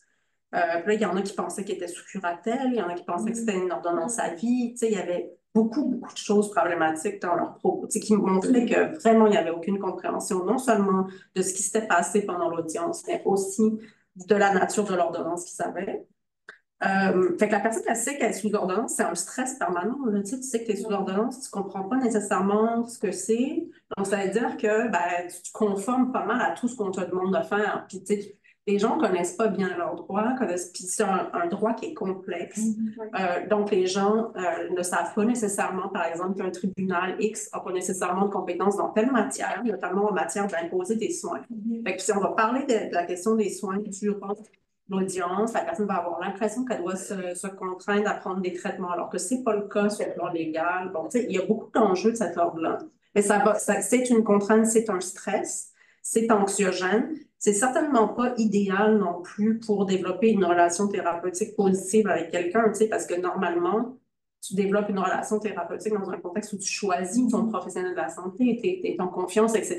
Tu n'es pas un contexte de contrainte. Tu sais. Donc, ça a beaucoup d'incidences de cet ordre-là. Puis après, ben, il y a toutes les incidences dont on a parlé un peu tantôt, c'est-à-dire que la personne, ça va la fragiliser davantage. C'est-à-dire que, par exemple, si on pense à quelque chose comme vous êtes hospitalisé contre votre gré 1 mois, bien, si vous avez un travail, comment vous faites pour expliquer ça à votre employeur? Oui. Ah, ben, je vais être absent 1 mois, c'est juste comme ça. Payer le loyer, etc. Donc, bien souvent, les gens, ça va débouler sur plein d'autres choses. Autrement dit, perdre son travail éventuellement. Avoir des problèmes avec son propriétaire. Les gens en parlent énormément de ça pendant les audiences. Donc, ça va déstabiliser souvent des conditions dans lesquelles, en fait, les conditions de vie dans lesquelles les gens voyons, dans les conditions de vie dans lesquelles les gens sont, qui sont parfois déjà très instables. Donc, ça va contribuer au problème. Puis une fois qu'on aura ça dans le dossier, on est obligé d'aller chercher une garde d'établissement pour cette personne-là, tu sais. Ça veut dire que la prochaine fois, ça va ressortir constamment. Il va y avoir une nouvelle audience pour quelque chose, on va vouloir aller chercher une autorisation de soins pour cette personne-là. On va toujours en reparler. On a été obligé d'aller chercher une garde d'établissement pour cette personne-là, tu sais. Autrement dit, elle est très imprévisible, etc. On ne sait jamais ce qui pourrait se passer. Ça va devenir un peu la lunette par laquelle on va lire cette personne-là et tout ce qu'elle fait. Donc, le stigma est très lourd, là, lié c'est pas la procédure judiciaire elle-même, mais c'est le fait d'avoir été chercher ce genre d'ordonnance-là, d'avoir pris ces mesures-là. Puis donc, ça va amener à d'autres décisions du même genre. Donc, une personne qui va avoir fait l'objet une fois de ce genre de mesures-là, ça va se représenter. En tout cas, bien souvent, c'est les mêmes personnes qui vont être l'objet d'autres types de mesures contraignantes du même genre. C'est ça. Donc, ça va avoir une incidence dans toutes les sphères de la vie, là, éventuellement. Je rebondirais sur le stigma, pour aussi la clientèle carcérale, le même stigma est associé, Puis, moi, j'ai des clients qui me rapportent des fois, écoute, j'ai une peine de X mois, je n'ai pas dit à mon employeur, j'ai pris un congé sans solde, une sabbatique, je veux pas qu'il le sache parce que, justement, je risque de perdre mon emploi, puis je veux pas, après ça, ressortir puis devoir repartir à zéro, me trouver un emploi. Là, je vais avoir des antécédents. Si je me fais questionner qu'est-ce que j'ai fait pendant, disons, 1 an, mais qu'est-ce que je réponds? Je réponds la vérité. Est-ce que je mens? Qu'est-ce que je fais? Fait, la perte de logement aussi, il y a tout ça aussi qui vient avec le fait de justement avoir cette étiquette-là d'avoir été une personne qui a été en détention. Puis aussi, j'ajouterais aussi pour les conséquences. Les conséquences, c'est aussi en détention, on met sous une même enseigne des personnes qui consomment, mais aussi qui ont des problèmes en fait de dépendance, mais aussi des personnes qui sont en détention parce qu'ils ont des peines de trafic de stupéfiants. C'est un univers aussi très propice à la consommation. On parle de cannabis c'est en très grande partie du cannabis, cocaïne, héroïne. Fait que ça emmène aussi des enjeux de sécurité, des enjeux aussi, consommation et santé mentale, ça fait bon ménage non plus. Il y a des risques de surdose aussi, parce que pour rentrer des stupéfiants, comment on fait? Soit que c'est par bronche, soit que c'est par nos cavités corporelles. Rentrer des stupéfiants par nos cavités corporelles, ça implique que s'il arrive quelque chose, la personne peut mourir d'une surdose, par exemple, cocaïne. C'est arrivé il n'y a pas très longtemps dans un établissement que je suis allée. Donc, c'est tout aussi des choses qui vont avoir un impact pour l'ensemble des personnes incarcérées, pour la sécurité aussi de l'établissement, mais encore plus pour les personnes qui ont des troubles de santé mentale, pour justement leur état, la stabilité, les symptômes, tout ça. Oui, puis le stigma entourant les troubles de santé mentale est tellement déjà énorme. Je veux dire, déjà, une personne qui n'a jamais été judiciarisée a déjà une crainte de se dévoiler, là, de donner un diagnostic ou de l'admettre dans un milieu professionnel, etc. On n'aide vraiment pas les personnes quand on les soumet en plus à ce processus-là. Puis je pense qu'il ne faut pas non plus perdre de vue le fait que dans certains cas, on le fait pour se protéger. C'est-à-dire que les professionnels de la santé, notamment les médecins, vont le faire pour se protéger eux-mêmes. Par exemple, ça, c'est des trucs qui m'ont été dit en revue de les psychiatres qui disent moi, je ne peux pas faire sortir une personne qui est rentrée, par exemple, par la police à l'urgence, puis qui s'est retrouvée à avoir une évaluation psychiatrique parce que, imagine, elle sort et elle fait quelque chose. Imagine, elle sort et elle suicide, par exemple. Bon, là, ma responsabilité, etc. Donc, je préfère faire une demande de garde en établissement, d'aller au palais de justice pour ça, faire une demande, là, c'est le juge qui décide. Puis moi, ma responsabilité n'est plus engagée à ce moment-là, c'est le juge. Si le juge décide de rejeter la requête, là, ça sera pas moi qui aurais pris la décision. Autrement dit, dans certains cas, on reconnaît clairement qu'on ne rencontre pas tout à fait les critères, mais que, comme on ne sait pas, parce que c'est imprévisible, c'est la question de l'imprévisibilité, si on parle de danger, le danger, c'est quoi? Ça peut être beaucoup de choses, puis en même temps, c'est difficile à prévoir. Puis ça aussi, c'est facilement reconnus par les psychiatres qui disent, ben, moi, je peux regarder, tu sais, je lis pas, je n'ai pas du tout le cristal, là, je peux pas te dire dans 10 jours comment cette personne-là va être, tu sais. Or, c'est ça que la Cour demande, tu sais. Donc, ben, on aime mieux, tu sais, appliquer un principe de prudence, mettons, tu sais, que de prendre des risques. Donc, à ce moment-là, ben, éventuellement, tu sais, on va utiliser des mécanismes qu'on a à notre portée, tu sais, pour intervenir, alors que c'est pas nécessairement, ça répond pas nécessairement strictement aux critères, tu sais. Puis effectivement, à ce moment-là, on ne rend pas nécessairement service aux gens, mais je pense que c'est pas nécessairement tout le temps ce qu'on a à l'esprit. C'est-à-dire que oui, dans d'autres cas, on veut rendre service aux gens, puis on n'a pas d'autres moyens. Ça, c'est un autre élément, c'est que comme il n'y a pas de services sociaux notamment, on dit, ben là, si on veut offrir quelque chose à cette personne-là, on n'a pas le choix que de passer par l'hospitalisation, tu sais, parce qu'on n'a plus de services en communauté. Donc, on va dans certains cas recourir, par exemple, encore une fois, à une garde en établissement pour pouvoir faire en sorte que la personne va avoir accès à une équipe multidisciplinaire, elle pourra être évaluée, on va pouvoir mettre en place un plan de service, etc., etc. Mais effectivement, il y a comme un coût à ça, tu sais. Mais dans certains cas, tu sais, l'objectif, c'est vraiment le bénéfice de la personne. C'est vraiment c'est juste que c'est incroyable d'imaginer que ben, pour offrir des services à une personne, tu es obligé de passer par un processus judiciaire, tu sais. Est-ce qu'on pourrait voir un peu là une forme d'acharnement aussi, tu sais, au même titre que, par exemple, on va s'obstiner pour garder quelqu'un en vie alors qu'on sait que la personne est plus ben, en possibilité de vraiment profiter de la vie. Tu sais, par exemple, si on garde les gens sous respirateur artificiel, etc., il y a quand même des parallèles à faire aussi, tu sais, avec la question du suicide, puis comme le danger pour qui, en fait, puis c'est qu'est-ce qui a le droit de décider de la vie, là aussi? C'est comme, je pense qu'il y a des questions aussi éthiques en lien avec la santé mentale qui doivent être des fois discutées comme la vie à tout prix, mais jusqu'à quel point, tu sais, jusqu'à quel point est-ce qu'on met les gens dans des situations qui rendent leur vie encore plus difficile pour sauver leur vie, en fait, ou les sauver d'eux-mêmes, tu sais. Oui. Ben, je pense qu'on est dans un paternalisme assez évident quand même dans ce domaine-là, de la part de pas mal tous les intervenants, où tout le monde sait mieux que la personne ce qui est bon pour elle. Ça, c'est quand même assez évident. Donc, bon, tu sais, à partir du moment où la personne s'oppose parce qu'elle comprend pas ce qui est bon pour elle, tu sais, donc on va prendre la décision pour elle. C'est sûr qu'il y a de ça, c'est vraiment une évidence, là. Puis d'ailleurs, c'est aussi pourquoi je pense que dans bien des cas, on se dit, ben, c'est pas si grave, tu sais, si on fait les choses un petit peu de manière, mettons, rapide, etc. Parce que dans le fond, on est tous là pour le bien de la personne. On veut tous son bien. Mais oui, ça, c'est un élément, mais je pense qu'il ne faut pas non plus négliger l'effet de l'absence de service. Le fait que les services soient inexistants dans la communauté, que ça soit difficile, mais dans certains cas, ça aussi, c'est des choses qui m'ont vraiment été rapportées, par exemple, en entrevue par des psychiatres, notamment, qui disaient, ben, tu sais, on est comme le dernier bout de ligne, là. Puis là, tu sais, les gens, s'ils se retrouvent ici, c'est parce qu'il y a rien d'autre. On sait que si on les sort, ben, il n'y aura rien pour eux dehors. Puis il y a des gens qui ont besoin d'aide. Puis c'est tout ce qu'on a à leur offrir. Fait que dans certains cas, on va choisir de passer par un mécanisme de contrainte pour tenter justement d'offrir soit un service, soit d'inciter la personne, par exemple, à changer des choses là, par rapport à son mode de vie. On peut penser notamment à la consommation. Est-ce que c'est le bon moyen de le faire? Non. Je pense que dans certains cas, les intervenants, ils le reconnaissent là, que ce n'est pas le bon moyen. Parce qu'on voudrait faire autrement, mais on n'en a pas d'autres. Fait que là, on va utiliser ça.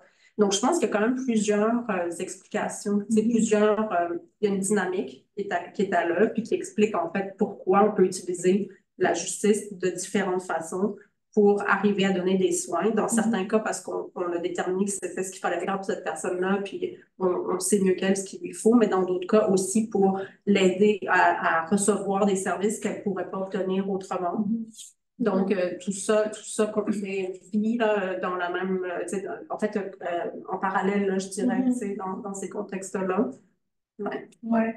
Mais ça me faisait penser au concept de suicidisme de Alexandre Baril. Je ne sais pas si vous êtes familière avec le concept, mais c'est ça, lui, il parle justement des conséquences de vouloir à tout prix prévenir le plus possible, en fait, comme garder le plus possible des personnes en vie, comme des personnes qui montrent des idées suicidaires. Entre autres, ben lui, il s'est concentré sur les personnes trans, puis comment justement ça a des conséquences encore plus graves sur leur vie, genre tout le processus de justement Ben, je pense que c'est des processus judiciaires, entre autres, là, mais Ouais. donc je trouve ça comme intéressant de réfléchir aussi comme aux conséquences même que ça peut avoir en termes de genre marginalité, etc., là, sur les personnes. Ouais. Ben, en détention aussi, pour les personnes trans, j'ai plusieurs clients qui me rapportent que, bon, au fédéral, ils doivent en fait signer un protocole individualisé là, pour dire, par exemple, ben, moi, je m'identifie comme, par exemple, monsieur, je veux qu'on m'interpelle par le pronom il, les fouilles, je souhaite que ce soit fait par des hommes, des choses comme ça. Puis, tu sais, j'ai des clients qui me rapportent que les protocoles sont pas toujours respectés. Puis quand on fait les clients me disent, ben, je l'ai dit à l'agent, mais t'as pas le droit de me fouiller. Moi, mon protocole, ça dit que je veux que ce soit une femme, par exemple, ou les deux, ou peu importe. Bon, ben, l'agent de lui répondre, ben, je m'en fous, tu sais, puis c'est ça, puis, tu sais, tais-toi, puis accote-toi sur le mur, les mains dans les arbres, tu sais. Fait que c'est aussi des micro-violences, aussi au quotidien, tu sais. Puis après ça, tu sais, ben, il y a toujours l'option de faire une plainte, mais là, il faut aussi être conscient du fait que ça peut avoir des répercussions par la suite, des représailles aussi de la part d'autres agents. Ou, tu sais, fait que les problématiques sont quand même sont multiples. Puis je pense qu'il y a aussi parfois du zèle ou de l'acharnement qui va être fait par certains agents sur cette population-là. Tu sais, on va leur donner des rapports disciplinaires pour des choses que pour un autre détenu, pardon, pour un autre détenu, on ne l'aurait pas sanctionné, tu sais.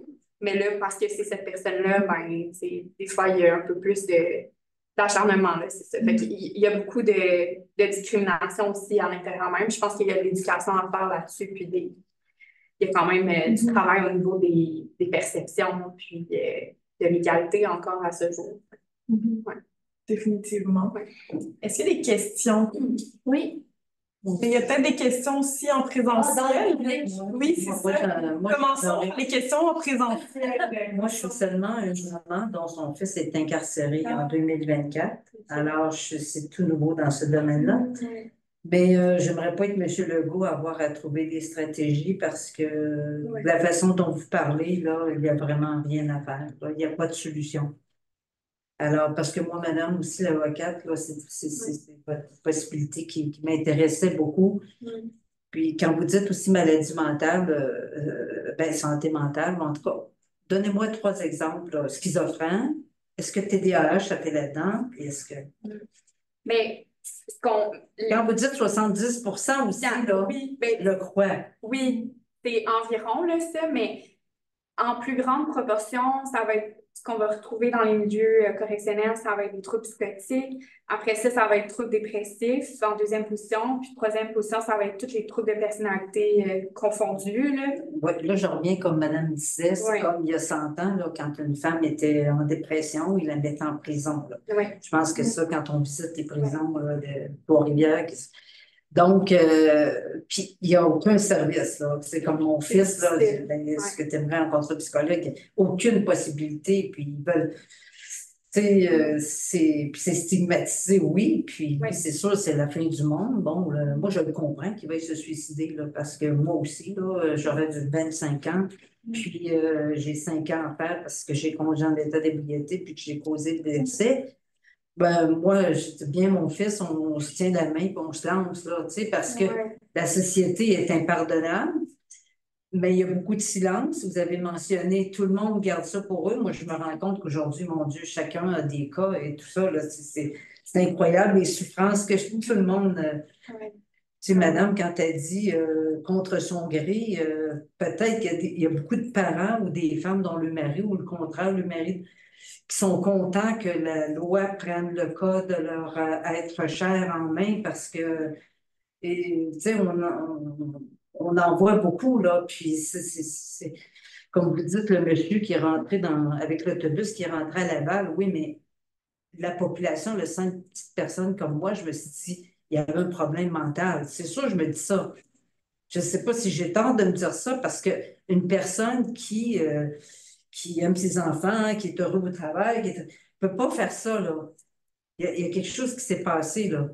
Ben là où je pense qu'il y a beaucoup d'amalgames qui sont faits, en fait, c'est qu'on pense automatiquement en fait, à un diagnostic.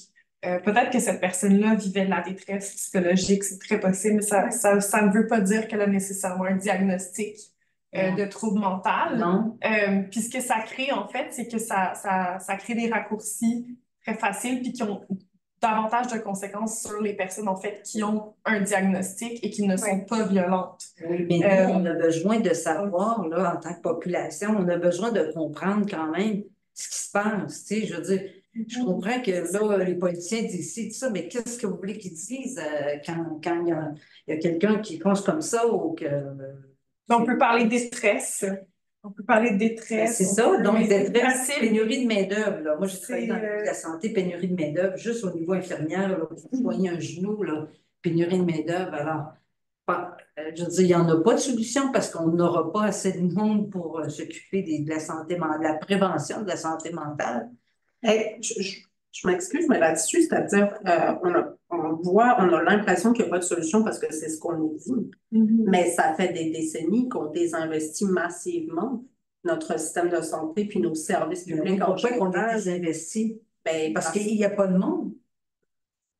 Pourquoi il n'y a pas de monde? C'est-à-dire que comment ça se fait qu'à un moment donné, on a mis tout le monde à la retraite là, dans les années 80? Oui, je comprends, mais là, la situation est là, puis je veux dire, c'est un milieu toxique. Même moi, en tant qu'agent administratif, tu vas travailler dans la santé, tu as des gens qui ça fait 15 ans qui sont là, qui sont complètement, tu sais, qui prennent la relève. Je veux dire, mais par exemple, aujourd'hui, avec les salaires que les médecins touchent aujourd'hui, ils touchent la moitié de notre budget de la santé. Ça va dans les salaires, dans les poches des médecins. Les médecins québécois, c'est les mieux payés au Québec, alors qu'on est loin d'être la province où les salaires sont les plus élevés. Donc, ce que je veux dire, c'est que l'allocation des ressources, c'est aussi des choix qu'on a fait historiquement. Donc, aujourd'hui, évidemment, si on met cet argent-là, on n'a plus pour le mettre ailleurs. Fait que c'est pas étonnant nécessairement que, par exemple, les infirmières, on ne veuille pas leur donner quoi que ce soit parce qu'on n'a plus cet argent-là ou parce qu'on choisit de le mettre ailleurs. Donc, c'est structurel quand même. C'est-à-dire qu'à partir du moment où on permet le développement des cliniques privées, le fait que les médecins s'incorporent, le fait qu'on développe l'ensemble de ces services-là en parallèle, évidemment, ça draine les ressources du système de santé. Puisqu'on a des travailleurs qui étaient dans le système de santé, puis pourquoi ils n'iraient pas travailler dans le système privé alors qu'éventuellement leurs salaires sont meilleurs, les conditions sont plus faciles, etc. Mais le système est là comme ça. Il est en train d'imploser, tout le monde est d'accord, mais on a des gens, 70% des gens ont un problème de santé mentale, qui sont incarcérés, puis il ne se passe absolument rien. C'est pas 70% des gens ont un problème de santé mentale et ils sont incarcérés. C'est 70% des gens en incarcération qui ont des problèmes de santé mentale. C'est quand même différent. Oui. Il ne se passe rien parce qu'on a choisi que ça va être la sécurité publique qui va gérer les problèmes de santé mentale. C'est pas vrai que quand tu voles une tablette de chocolat, tu auras besoin d'être incarcéré. Désolé, c'est pas un mais c'est très bien. Donc, c'est la judiciarisation. Mais si en dedans, il pouvait y avoir des gens ou juste des rencontres, juste discuter, juste avoir des exemples, je ne sais pas, là, mais là, il ne se passe absolument rien. Quand vous dites aussi, même le 23 heures, mon fils, moi, il l'a vécu, là, les 3 premières journées, il donnait comme raison au suicide, puis ça se peut, là, tu sais, moi, là, j'aurais pas été surpris qu'il suicide, comme je vous le dis moi-même, là, ce genre de situation-là, j'ai de la difficulté à le tolérer, là.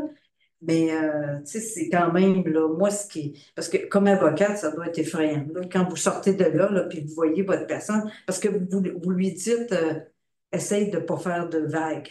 C'est ça que vous dites. Faut pas bouger, faut pas respirer de travail. Ça ressemble à ça, là, dans le sens que, tu sais, en tout cas, c'est une perte. Qu'est-ce que tu veux dire, Amélie, exactement? Genre, peut-être...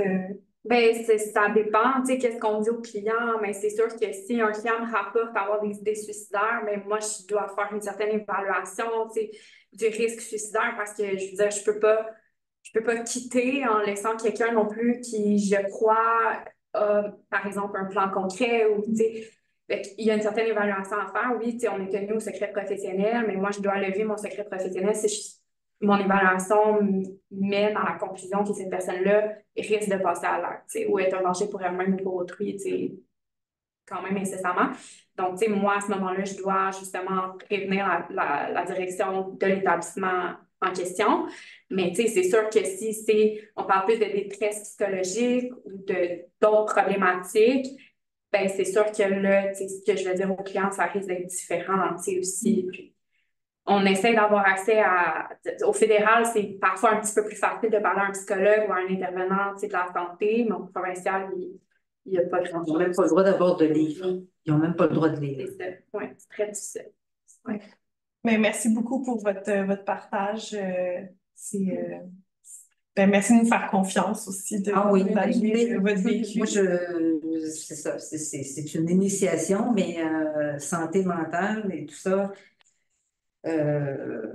On est disponible pour en parler davantage après aussi, Oui. si vous avez d'autres oui, questions. mais c'est sûr que c'est vous qui êtes les spécialistes, puis je sais que la conférence était aussi pour des intervenants plus que pour des mamans qui... Non, c'est vraiment grand public, puis Mais, je trouve ça super que voilà. vous décidiez de vous informer. Moi, je trouve qu'il devrait y avoir plus de monde qui disent que ça n'a pas de bon sens le milieu carcéral. On est tous d'accord. C'est ça, mais c'est ça. Il faut travailler, je ne sais pas comment on peut aider là, ça. Il y avait d'autres questions, je ne sais pas, Elisabeth, puis après on va passer aux questions en ligne. Ouais. Ben, en fait, justement, je me demandais qu'est-ce que vous proposeriez comme autre solution à part l'incarcération?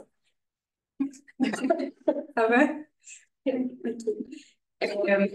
Ben, pour ma part, ben, je m'implique avec la Ligue des droits et libertés dans le comité de prison. Ben, là, je parle en mon nom, là, je parle pas Oui. au nom de la Ligue, là, mais c'est des questionnements qu'on se pose, justement. Puis, je suis comme un peu là-dedans, dans ces réflexions-là en ce moment. Mais on analyse aussi qu'est-ce que d'autres pays font. Puis, tu sais, il y a par exemple, c'est sûr que là, on parle pour des délits d'une gravité quand même assez basse. C'est comme on parle pour les vols de bord de chocolat, tu sais. Ben, il y a, en France, ils font, tu sais, ils ont mis en place des jours d'amende. Donc, le juge peut, au lieu d'imposer une peine d'incarcération à la personne, peut lui imposer une amende à payer quotidiennement, donc à chaque jour pendant une période X de jours. C'est une substitution qu'ils font, puis c'est sûr que c'est évaluer le montant en fonction des revenus de la personne, de sa situation financière.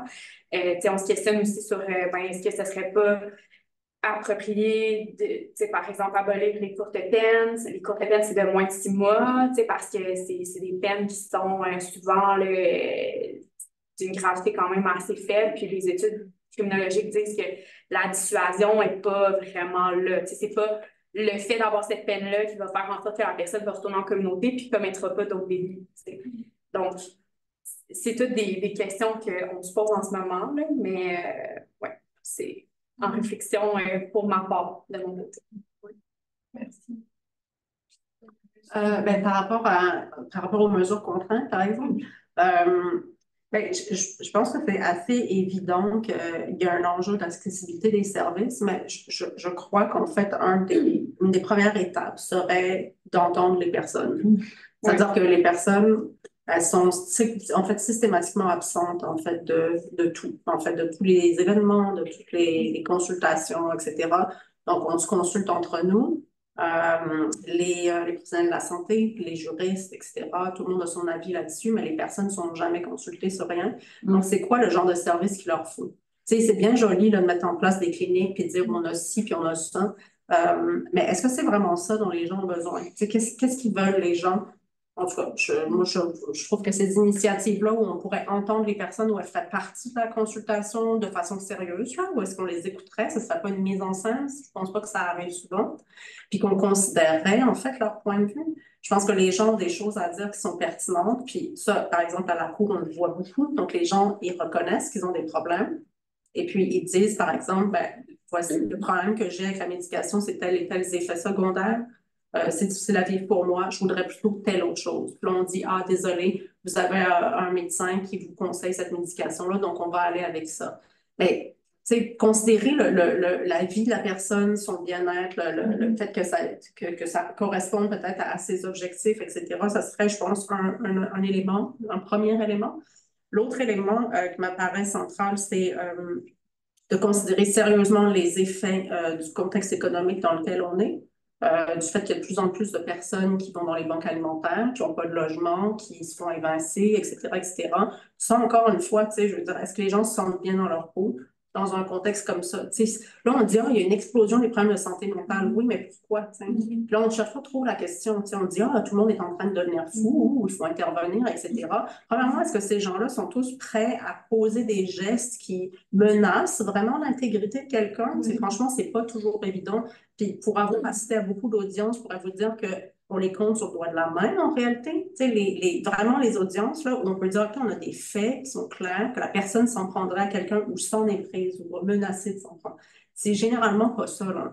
Le risque dont on parle, c'est un risque qui est beaucoup plus diffus, puis qui est aussi, puis je pense qu'il y a un enjeu clair, en matière de classe sociale. C'est-à-dire que les psychiatres, le personnel de la santé, les juges, les juristes sont des gens généralement qui vont venir d'une classe sociale aisée, qui vont juger les conditions de vie de la personne. La personne ne mange pas équilibré, elle boit trop de coke, elle fait pas de sport, elle fait pas ci, elle fait pas ça. Donc, on va regarder toute sa vie en détail, puis on va dire c'est donc pas gentil, puis on vous a conseillé de pas faire ça, puis vous continuez de le faire. Mais toi, essaye donc sur l'aide sociale de manger équilibré, des légumes frais et compagnie. C'est juste tellement loin de ce qu'ils comprennent, en fait, de ce qu'ils connaissent, qu'ils ne sont pas en mesure de saisir la réalité des personnes. Et ça, c'est un vrai problème. Fait qu'on n'a pas 15 options. Soit il faut qu'ils le comprennent, c'est-à-dire qu'il faut que ça se leur soit expliqué. Puis je doute fortement que ça fasse partie de leur formation, tout ce que je peux vous dire qu'en droit, ça n'en fait pas partie. Mais soit ça veut dire qu'il faut diversifier les personnes qui prennent des décisions, le profil des gens qui prennent des décisions, puis que ces personnes-là soient bien placées pour comprendre les réels enjeux sociaux qui sont derrière ces questions-là.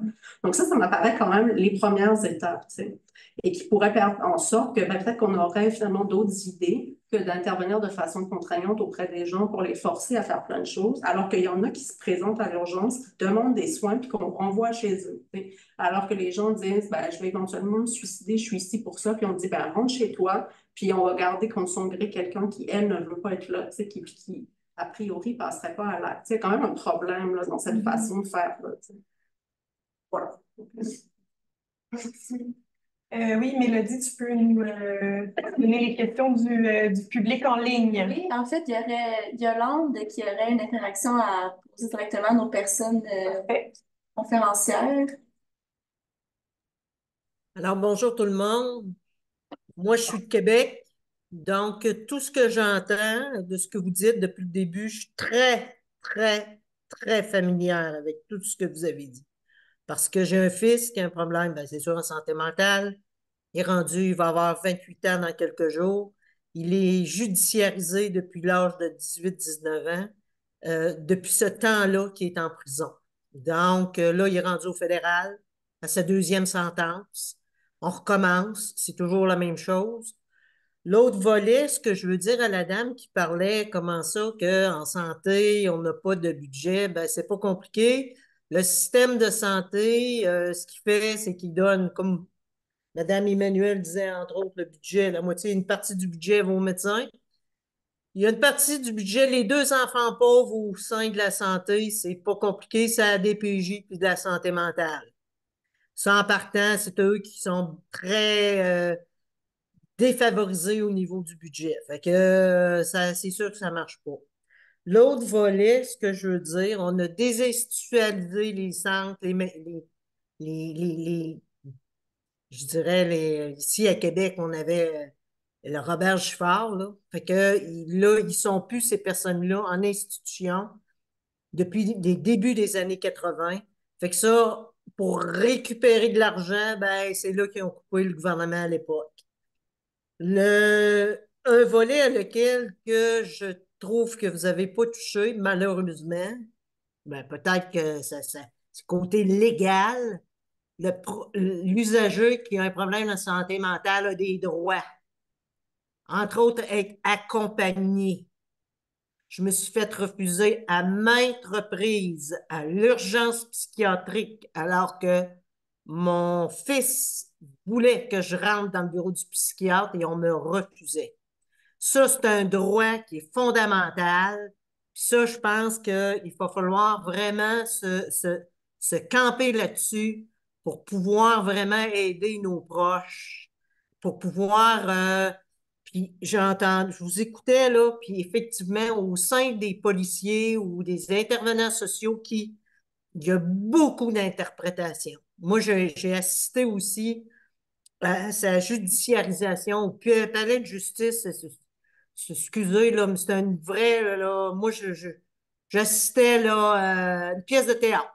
C'est vraiment, là, c'est l'enfer. Comment j'ai un mot que pour ça, là, c'est une vraie ligue d'impro. Si les gens y allaient, là, vous riez Mike Morin, là, je vous vois sourire, là, mais vous savez de quoi je parle. C'est épouvantable. T'es là, puis... Mais je ne veux pas attarder là-dessus. Ce que je veux vous dire, puis je lance le mot aux gens là, qui ont un proche qui souffre d'un problème de santé mentale. Là, au sein du ministère de la Santé, depuis 2016, ils ont émis une loi qui oblige les comités de travail à intégrer un usager partenaire au sein de leur comité. Donc, un comité de travail qui se passe sur soit en santé mentale, la DPJ, les soins infirmiers, ils sont dans l'obligation d'intégrer un usager partenaire pour les aider à améliorer les soins, les qualités des soins et des services des usagers. Moi, je pense qu'il y a beaucoup de gens au sein de la population qui ne sont pas au courant de ça. Puis, si vous saviez à quel point qu'on peut passer des messages, est-ce que ça va changer de quoi? Je ne le sais pas. Mais ils ont besoin de nous autres pour leur signifier qu'il y a des choses à améliorer. Dans les semaines à venir, je vous le dis, d'ici fin mars, j'intègre le comité de travail en santé mentale à l'USM, ben, je dis l'USMQ, mais au sein du CIUS de la capitale nationale. J'ai fait partie d'un comité de travail au sein de la DPJ et ils ont, je dirais pas que j'ai brassé la cage, c'est pas vrai. Mais à partir de ce que j'ai vécu, ils ont amélioré leur approche auprès des parents des enfants. Là, il faut s'entendre, on ne changera pas, on ne virera pas la roue là, à 360 degrés, mais on va y aller graduellement. Moi, j'ai beaucoup d'expérience avec mon fils en santé mentale. J'ai beaucoup de points mais je dirais améliorer, mais que je vais apporter au sein de ce comité-là. Mes attentes sont élevées, mais c'est pas grave. Ça prendra le temps que ça prendra, mais je vais y être là. Il y a une personne qui posait une question. Est-ce que c'est bien judiciarisé? Moi, je vais vous répondre. Non. Non. Mon fils s'est désagrégé, c'est dégradé au fil des ans, OK? Plus confiance en lui, plus d'estime de lui.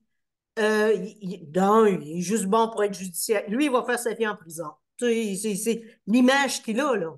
N'oubliez pas, puis ça, je l'ai dit, un agent de libération conditionnelle, une prison, là, c'est pas un hôpital psychiatrique. Je m'excuse, là, mais les agents correctionnels, c'est pas des psychiatres, c'est pas des psychologues, c'est pas des travailleurs sociaux. Tu sais, ils font du mieux qu'ils peuvent. Je le comprends. Mais c'est pas leur rôle, là. Tu sais, je veux dire, à un moment donné, j'ai beau dire que mon fils, il n'a pas tué, il n'a pas vendu de drogue, il n'a pas de trafic d'armes à feu. Tu sais, à un moment donné, là, réfléchissons avec notre tête, puis essayons de trouver des solutions. Et je pense, je vous le dis, là, je m'adresse aux personnes qui ont un proche judiciarisé. Informez-vous auprès de votre CIS, de votre CIUS, pour voir s'il y a un comité de travail. Vous passez par le Bureau du partenariat d'éthique et d'usagers, OK? Si vous voulez, vous vous adresserez au groupe relais pour poser la question. Moi, je vous enverrai les informations. C'est une direction qui s'appelle le BPUE, Direction du Bureau du partenariat de l'éthique et de l'usager. Eux autres, ils sont à la recherche des usagers partenaires pour améliorer la qualité des soins et des services au sein du CIUS puis aux soins du système de santé. Fait que je pense que c'est comme ça que tous ensemble, on va faire changer un petit peu, je dis bien un petit peu le système. Il n'y a rien de parfait, mais il faut, je pense que... Puis il faut, en tant que proche aidant, là, il faut démontrer que on a un petit peu notre mot à dire là-dedans. Je veux dire, euh, accompagner notre jeune dans le système de santé, ben, je pense que oui. Tu sais, laissez-nous la place à rentrer.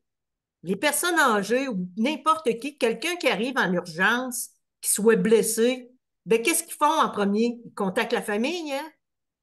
Ils ont besoin de la famille, hein? Ben, il faudrait qu'en psychiatrie, qu'on nous rouvre des portes, qu'ils aient besoin de nous autres, pour qu'on puisse exprimer comment qu'on perçoit, comment qu'on voit notre proche.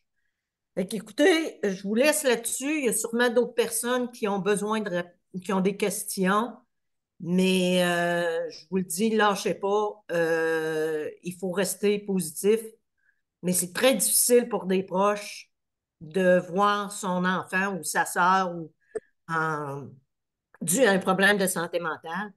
Ce qui arrive aussi en tant que proche, on se referme sur nous autres, on n'en parle plus à personne parce que les gens nous jugent, quel genre de mère t'as été, que ci, que ça, que... Bon. Fait que c'est très difficile en tant que proche de vivre ça. Je ne souhaite pas ça à personne. Fait que je pense que les gens qui sont là doivent dire la même chose. On ne souhaite pas ça à personne. Merci Donc, beaucoup pour votre merci. partage. Ça Merci fait beaucoup. plaisir. Puis Merci. je suis sûre que ça peut en aider plusieurs qui écoutent la conférence en ce moment. Donc, merci beaucoup. Je ne sais pas si vous avez quelque chose à ajouter. Non, mais juste merci pour votre partage. Puis effectivement, tu sais, c'est pas facile d'être un proche aidant d'une personne incarcérée, puis il n'y a pas beaucoup de ressources non plus, là, comme Mme Massé le disait, mais Il reste 25 minutes. Est-ce qu'on se lance pour le bloc 3? Est-ce qu'on répond à nos questions? Ben, moi, je pense qu'on peut y aller avec d'autres questions. Sinon, Ben, la personne qui vient de nous partager là, tout ça a un peu répondu à la question d'une personne qui avait posé dans le clavardage. Donc, est-ce qu'il y a des avantages à la judiciarisation? Mais je serais quand même intéressée là, que les personnes conférencières puissent répondre aussi à cette question-là si on pourrait revenir là, sur les avantages de la judiciarisation. il y en a. S'il y en a.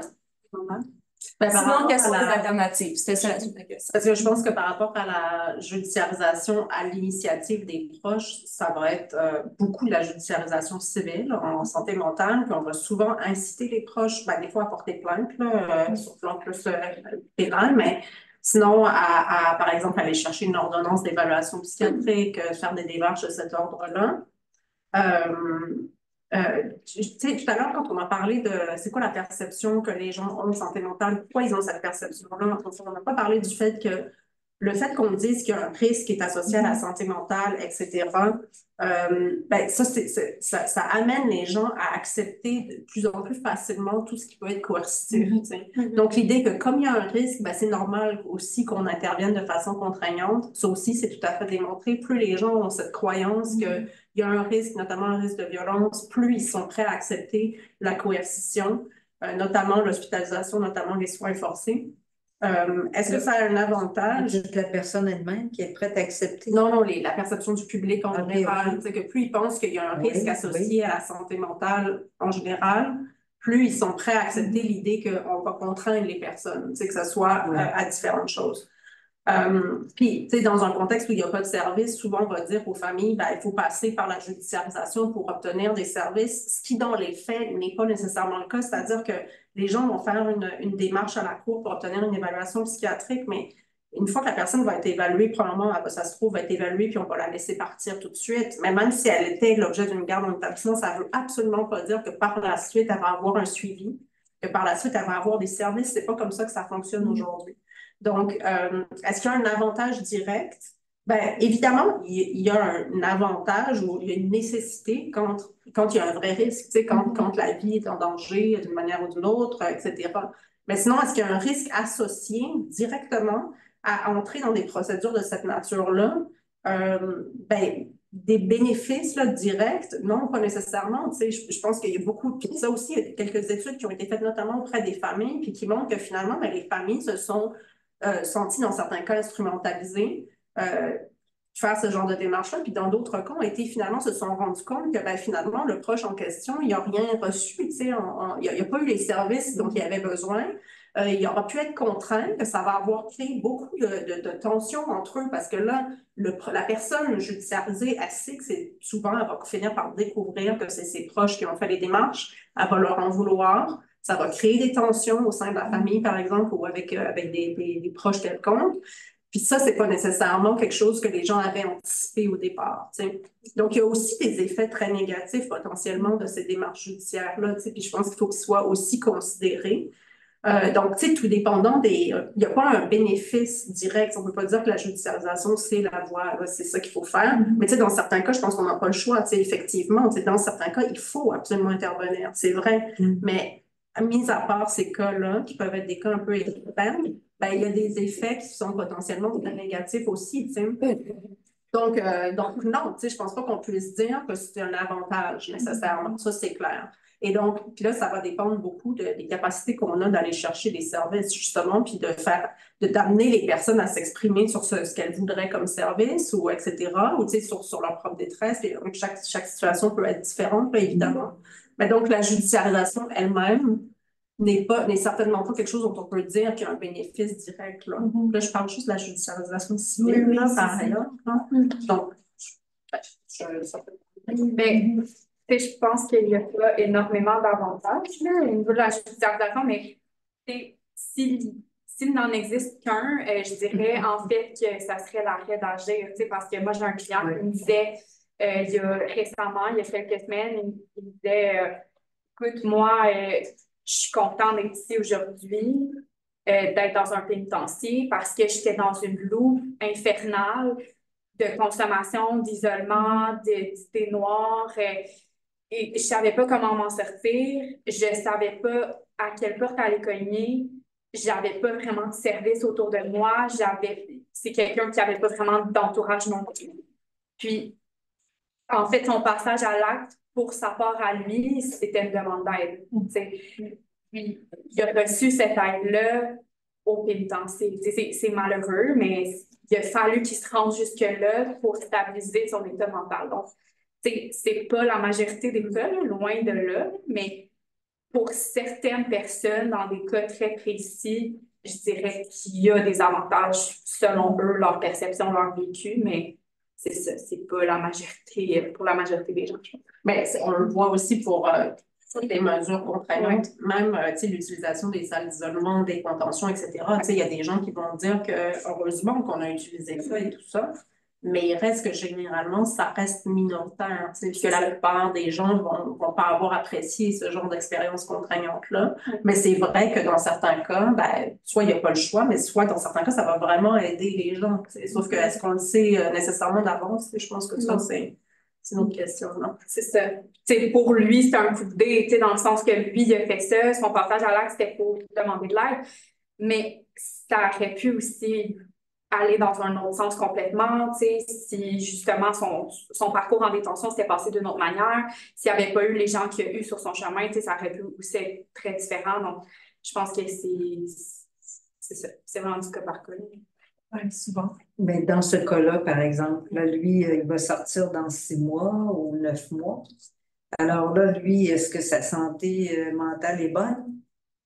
Dans le cas de cette personne-là que je n'avais pas, oui, c'est très encourageant. Ah bon? Comment c'est encourageant? Pourquoi que c'est devenu encourageant? En fait, c'est quelqu'un qui est au fédéral, donc il est suivi par un psychologue. C'est lui qui en a fait la demande parce que c'est pas d'emblée qu'il y a un psychologue, parce qu'en fait, il va y avoir une évaluation psychologique du risque au début et proche de l'audience de libération conditionnelle si la personne souhaite passer en audience devant la commission. Mais lui a fait la demande, en fait, pour être suivi par le psychologue de l'établissement. Puis, il y a toute cette perception-là aussi pour certains détenus que le psychologue de l'établissement affilié au service correctionnel fait comme partie du service correctionnel et donc est classé comme étant mauvais. Oui, ça. Donc, c'est vraiment pas tout le monde qui est ouvert à ce type d'intervention-là, mais pour sa part à lui, c'est pas comme ça qu'il voit le psychologue en question. Et donc, ça lui a été vraiment bénéfique parce que c'est quelqu'un que je suis depuis plus d'1 an déjà. Puis, je l'ai vu vraiment cheminer, donc il a Il passé. n'avait jamais rencontré de psychologue avant, peut-être. Non. C'est ça. C'est ça. Non, il y avait pas d'aide, puis c'est pour ça justement que... Ouais. Donc, dans certains cas, ça peut être encourageant. Oui. C'est quelqu'un qui, quand il veut sortir prochainement, espérons-le, ben, ça devrait mieux aller pour lui. Puis là, ben, si jamais il a accès à une semi-liberté, à une libération conditionnelle, ben là, il va avoir aussi des intervenants autour de lui. Il va avoir une maison de transition, un agent de libération conditionnelle, une équipe de gestion de cas. C'est quelqu'un aussi qui va être suivi. Ça serait dans ces conditions d'avoir un counseling psychologique là, qui appelle, mais qui serait suivi là, justement, comme c'est le cas en ce moment, mais en communauté. Pour lui, l'accès au service aura été facilité par son incarcération, mais je pense que c'est comme un cas d'exception aussi. Mais c'est surtout que c'est au fédéral, c'est pas provincial. C'est ça, exactement. Donc, l'accès au service est très différent selon la durée de la peine. Ouais. Je prendrais une dernière question. Oh mon Dieu, le public est en feu. Ah ouais, il y a plein de questions. OK. On peut en prendre deux. Puis on en prend une, puis on voit si on a le temps après, parce que je la fin. Mais donc, c'est une longue question, OK. mais c'est comme une petite mise en contexte.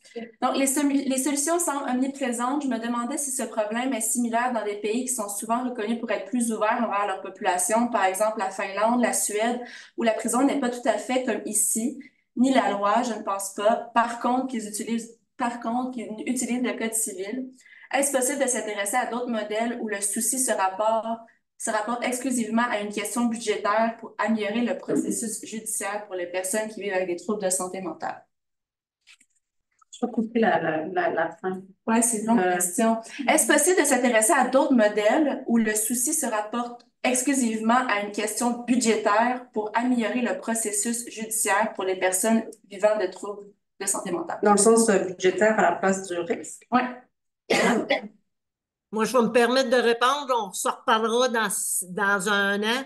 Je vais être soucieuse de la capitale parce que ça, c'est quelque chose que je veux poser. Dans les autres pays, qu'est-ce qu'ils font? Ça fait partie de mon questionnement.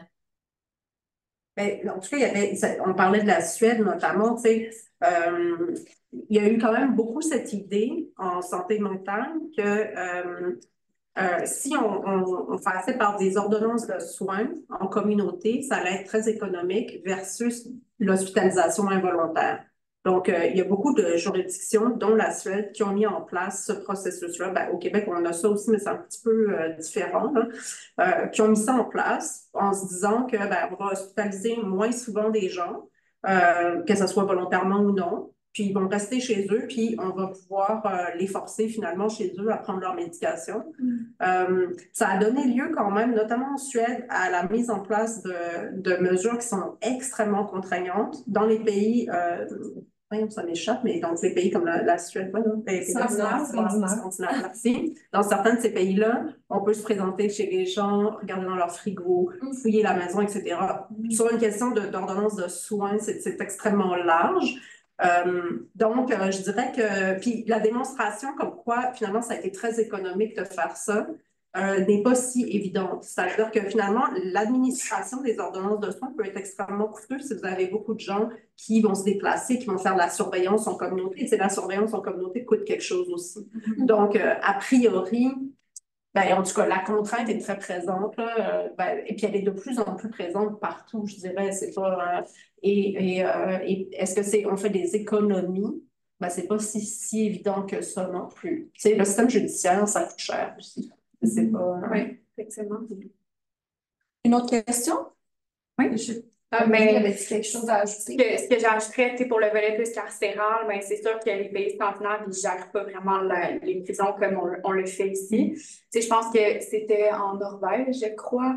Bref, un pays scandinave quelconque là, qui expliquait en fait que les prisons, c'était vraiment géré sous forme de maisons, d'unités, en fait, où les personnes incarcérées vivaient une vie...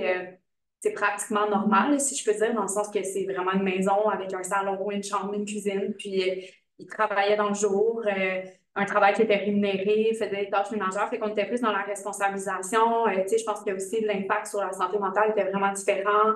C'est beaucoup moins coercitif aussi. Les agents, bon, c'était pas des agents correctionnels habillés en uniforme avec, tu sais, justement, du matraque à la ceinture, là, tu sais, c'est plus des intervenants communautaires. Je peux dire que c'était des agents qui étaient en civil. Donc, tu sais, c'est sûr qu'il y a d'autres modèles ailleurs. C'est pas nécessairement parfait ailleurs, mais je pense qu'il y a de quoi s'inspirer aussi. En Norvège, d'ailleurs, les hôpitaux psychiatriques sont aussi bien différents. C'est-à-dire qu'effectivement, les gens sont habillés en civil. Le personnel va manger, par exemple, à la table avec les patients. Il n'y a pas vraiment de différence. Les unités vont être vraiment aménagées comme un petit appartement, là, avec des chambres qui sont toutes décorées différemment. C'est pas un endroit désagréable. Là. Il y a une cuisine, les gens ont accès à ce qui est dans le frigo. Ils peuvent se cuisiner quelque chose. On est vraiment très loin de ce qu'on trouve au Québec, là, où l'unité, les gens doivent demander la permission pour avoir un jus. Donc, on est vraiment dans une autre logique, effectivement, là, de ce point de vue-là. Une autre question. Une dernière, par contre. Pouvez-vous nous parler de la population carcérale de 50 ans et plus et à savoir comment ces personnes se comportent, agissent face à les soins proposés? En gros, est-ce que ces personnes s'en sortent mieux ou pire que les personnes plus jeunes face à leurs problèmes de santé mentale et la judiciarisation? Est-ce que la population aînée, non? Oui, plus âgée. Mais est-ce que c'est mieux ou pire? Je sais pas. Je sais pas ce qui est mieux, ce qui est pire, là.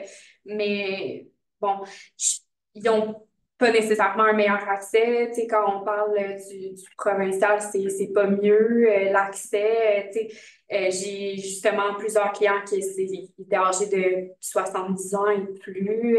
Puis, tu sais, des fois, il y a aussi de la démence aussi qui se mêle à ça. Il y a d'autres enjeux aussi.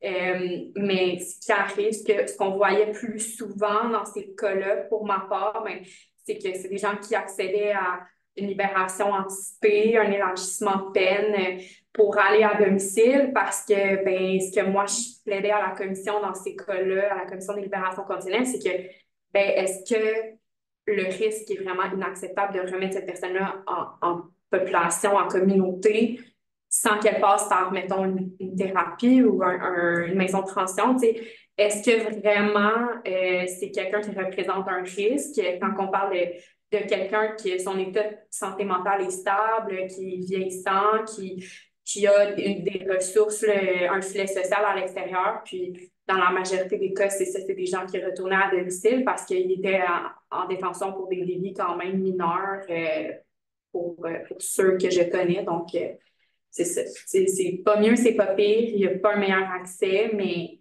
des fois, il y a des solutions alternatives. Est-ce qu'on a... je vais conclure, je pense. Je pense qu'on a fait le tour de ce qu'on voulait aborder aujourd'hui. Donc, merci beaucoup, Amélie. Merci beaucoup, Emmanuel, pour cette conversation. De ce que je vois du public, ça a suscité plusieurs questionnements, plusieurs réflexions. Donc, c'est ce qu'on voulait. J'espère aussi qu'on a un peu démystifié tout ce qui entoure la judiciarisation, puis aussi la réalité des personnes incarcérées. Mais je pense que ce qu'il faut garder en tête, puis ce qui est aussi très important pour nous à la CSM, c'est vraiment la question de déstigmatiser non seulement la santé mentale, mais les troubles mentaux également. Puis justement, défaire cette idée que santé mentale égale danger ou enjeu de santé mentale égale danger. Donc, je nous invite à essayer de déconstruire ça le plus possible dans notre quotidien. Puis je vous remercie d'avoir assisté à cette conférence. Donc, merci beaucoup. Puis une petite main d'applaudissement pour...